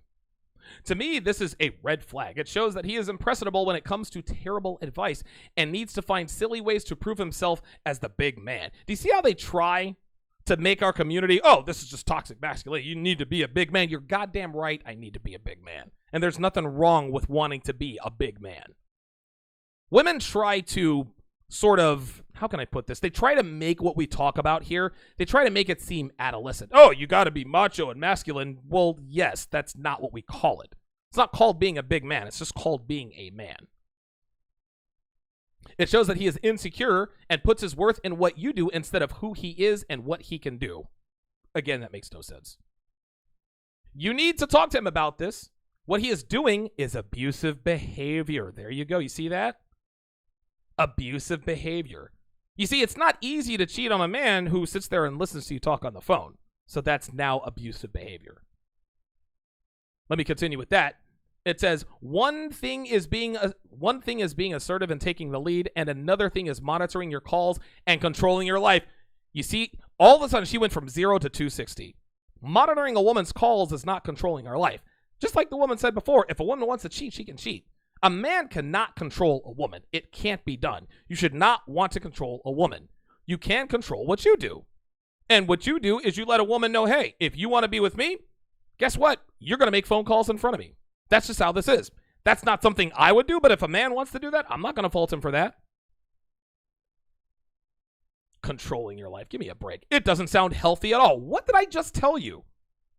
Abusive behavior doesn't sound healthy at all. When a woman is in a relationship where it's hard to cheat, it's looked at as unhealthy. The girls reading this, they don't even know that this is the way they think. They don't know that their minds are thinking this, right? They're in the deepest recesses of their subconscious, right? The slut in them says, uh-oh, if I wanted to cheat, I can't cheat.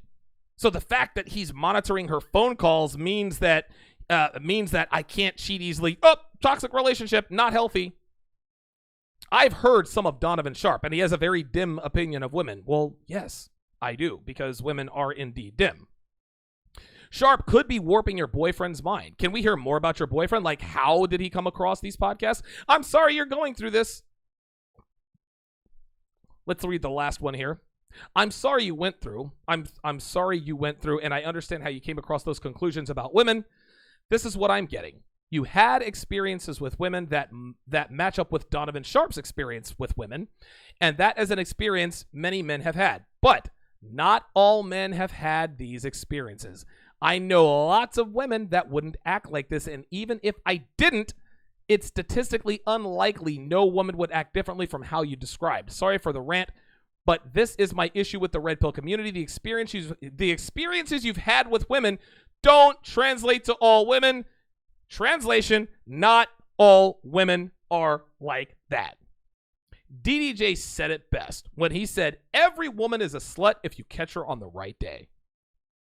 Guys, again, the world we live in makes it so easy for women to step out on men. Not only that, it incentivizes infidelity. That's how this is. And for these women to act like, oh, well, there's nothing wrong with what she's doing. Well, no, there's nothing wrong with what she's doing. But again, men who see this stuff, men who hear stories, men who have experiences with women, we're not just going to ignore what we've learned. What these women want, which is what the last woman wants, talking about the MGTOW video, is they just want men to turn a blind eye. And not all women are like that. Yes, all women are like that. And if given the opportunity, a woman will absolutely fuck her personal trainer behind her boyfriend's or husband's back if she thought she could get away with it. And that's all there is to it. The difference now is that we know it. Okay? We didn't used to know that, but now we know that because of the opportunities they have with women or opportunities they have with men. So I thought that was a very interesting thread. All of the typical shaming tactics. Oh, it's an unhealthy relationship. Your boyfriend's being abusive. It's toxic. Not all women are like that. Donovan Sharpe is toxic. He's this and that and the other. Listen, call me what you want, but guess what? I can promise you this. She's still with her husband. I'd tell you that, right? Listen, she can go on Red Pill Lynn and complain all the fuck she wants to, but she is with a man who's not going to tolerate that foolishness anymore. And no matter how much she claims to hate it, deep down inside, she likes it. If he is valuable enough to her, if he is high enough value to him, she's going to do what the fuck he says. It only becomes a problem when his value dips. Women have no problem being completely submissive and relinquishing control and being totally transparent. Absolutely. Have no problem with it. If Chris Hemsworth told the bitch, hey, get the fuck off social media, okay, she'll do it without question. But if some ain't shit dude who lives in his mom's basement says, oh, you know what, you need to be off your phone, that's why she has a problem with this. She only has a problem with this because she's starting to lose attraction for her husband. Right? If he's still high value, then guess what? She's going to do what the fuck he says. But the only reason why she has a problem with this behavior is because she's starting to find herself losing attraction for her man. So now she's looking for reasons. Now she's looking for an excuse to step out on him. Rinse and repeat. This is the cycle, guys. This is the cycle. We close out the show with an article from Psychology Today entitled The Paradox of Sexual Freedom. Don't go anywhere, guys. We'll be right back. If you want to watch TSR live more than just one day a week, go to patreon.com/Donovan Sharpe. In addition to getting access to the daily episodes of TSR Live, which includes both the video and audio versions, you will also have the opportunity to get access to the archive from all the way back to episode 1. There's the collection of videos I've taken down that are not safe for YouTube, and you can pick the tier that gives you access to those, and you'll have the ability to download the ad-free audio versions of TSR Live, so you can listen on your way to work, during your lunch break, or at the gym. And don't forget, as a patron, you'll also get to call into the show every day to get all of your questions answered about girls, game, relationships, or anything else that pertains to improving your life as a man. Get your hands on an ocean of exclusive content at patreon.com/Donovan Sharpe.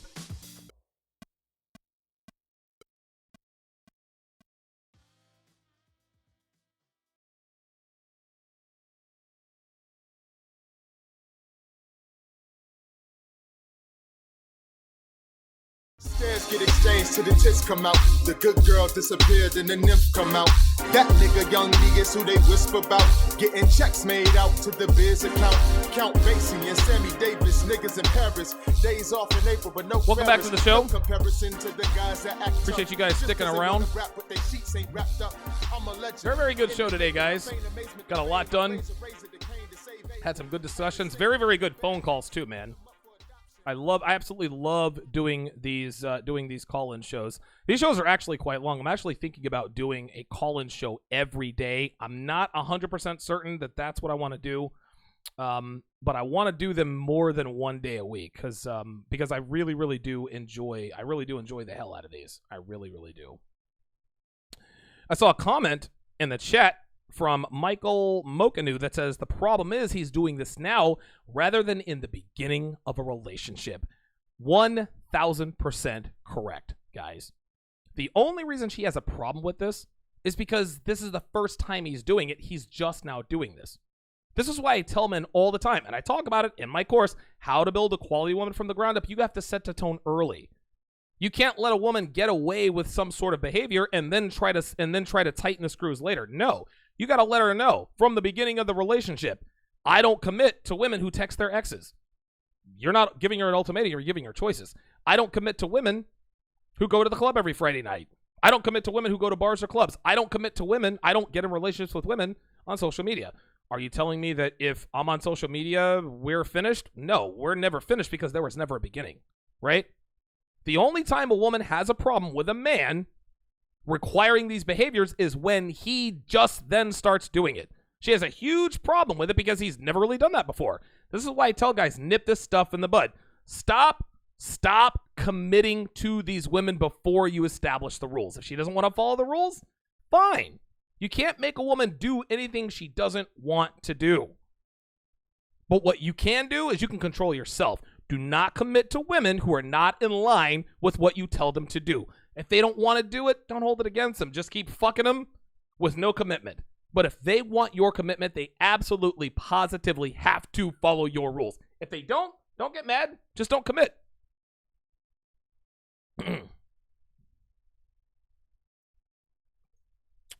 So the final topic for today is an article that I found Actually, no, it was submitted by, who the hell was this submitted by? His name, I'll roll his name in the credits, but it's an article entitled "The Paradox of Sexual Freedom: Why 20-something Women May Succeed Professionally, but Not in Sex and Love." So right off the bat, we can see, and I was actually watching, Devin and I were watching Patrice O'Neal the other night, and I don't know how Patrice knew this stuff to be true. He was red pill before it was red pill. But I say this all the time. The more money, status, power, wealth a woman attains, the further she shrinks her pool of potential suitors. Women can't have it both ways. You can't have a career and money and power and possessions and a good relationship with a man you respect and love. So let's go ahead and get started. Excited yet embarrassed, Claudia, a 28-year-old I interviewed for my book on 20-something women and sexual freedom, told me about a one-night stand she'd had the night before our interview. I listened as she told me about the encounter, the fun of flirting with the man at the concert, the excitement and nervousness when it was still unclear what would happen, and the pleasure of being touched by someone she found so attractive. But I noticed that her pleasure gave way to worry that her strong sexual desires might get her into trouble. I wish I weren't so horny, she says, so I didn't need to go out and get it so much. I wish I could take a pill to kill my desire, she confided. Claudia also worried that being in a relationship would mean a loss of her identity. Let me switch slides here. A loss of her identity. God damn it. Come on. Oh boy. Sorry about that. A loss of her identity. Hang on a second. Oh, I didn't get the rest of that. All right. Well, 20-something women, she continues, have more freedom than their grandmothers could have imagined. Educational, professional, and personal. But while this freedom has engendered a great deal of opportunity, it hasn't necessarily resulted in women having good sex and satisfying relationships in their 20s. In fact, the training and skills that have served young women so well in their educational and professional pursuits have failed them when it comes to sex and love in the 21st century. There you go. You can't have it all. Okay, you're educated and you have a great career. That doesn't mean that you're going to have a good relationship. As a matter of fact, it means quite the opposite. Educationally and professionally, she continues, they're quite successful in comparison with their grandmothers and mothers. They are now disproportionately represented among college and professional school graduates. They have access to every profession, although their entry to the highest echelons of power is still limited, but not because of any legal barriers. And they have the freedom to choose whom to have sex with, whom and when to marry, whether and when to have children. Today's young women seem primed then to succeed both professionally and personally. And they have this period of their 20s when many remain unmarried and childless. The average age at first marriage is now 27, to be the agents of their own desires and get exactly what they want. But while their educational and professional freedoms have come with a great deal of training and support, countless institutions are focused on facilitating women's access to educational institutions, athletics, and professions. Their personal freedoms have been bestowed upon them without the same training and support. Guys, I just talked about this. The training that she's talking about is mothers no longer teaching their daughters how to be real women. Girls don't know how to cook. They don't know how to clean. They don't understand the value of sucking their husband's dick at the end of the night. They don't know any of that stuff, nor are they interested. Then they wonder why they can't find a good man. Many have been left largely alone to navigate this new territory from their 20s in terms of sex and love. Their mothers were more likely to have married earlier and had very different experiences in their 20s, so often can't serve as role models to them. And there's very little honest conversation between today's young women and women who have successfully navigated this period. Let's get one thing straight. Women have never successfully navigated this period. Now, a woman may have sport fucked her way through her 20s, right? And she may have gotten married in her 30s, but trust and believe the man she married in her 30s is not the man she really wants to be with. A group of people trying to be autonomous and successful at work and to have love and sex lives in which they express their vulnerability, need, and desire is groundbreaking and historically unprecedented. This new in-between developmental period brings these two life spheres together at a time when neither is yet firmly established. In future posts, I'll begin to explore how we can nurture the skills required to have good sex and fulfilling relationships and not be limited to professional success. So, she points out the problem, but she's literally telling women, hey, Right now, in the future, I'm going to show you how to have your cake and eat it too. It can't be done, guys. We in the manosphere, we talk about this stuff all the time. You cannot serve two gods. If a woman wants to be professional and get a career, cool. Do what you have to do. Just understand that's going to cost you a good relationship. If a woman wants a good relationship, a man, you're going to have to give up that professional success. Women are not meant to live the lives of men. This is why women are miserable today.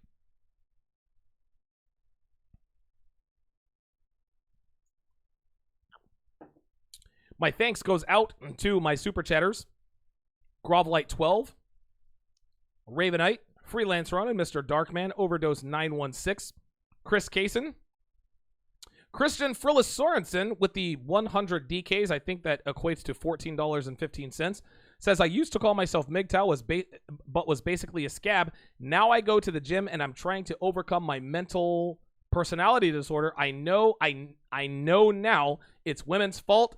I have no simp value. Or I know now it's not women's fault that I have no sexual market value. Very good. That's a man who admitted, hey, you know what? I was in the anger phase. I was a scab, but now I'm not. Very, very good. Big thanks to Male Enlightenment TV, Void, Vengeance MGTOW with the $5 super chat. Says, good show. Appreciate that. Big Brandon, Mr. E1976, Freelance Ronan, Sheldon Ross, Ken Keys, Lem Hendricks, Ralph E, and Void with the multicolored thumbs up in the super chat. Good stuff. Excellent, excellent show today, guys. That's going to do it for this edition of TSR Live. Be sure to go to patreon.com/Donovan Sharpe. I will see you all next week. When I speak these words, I mean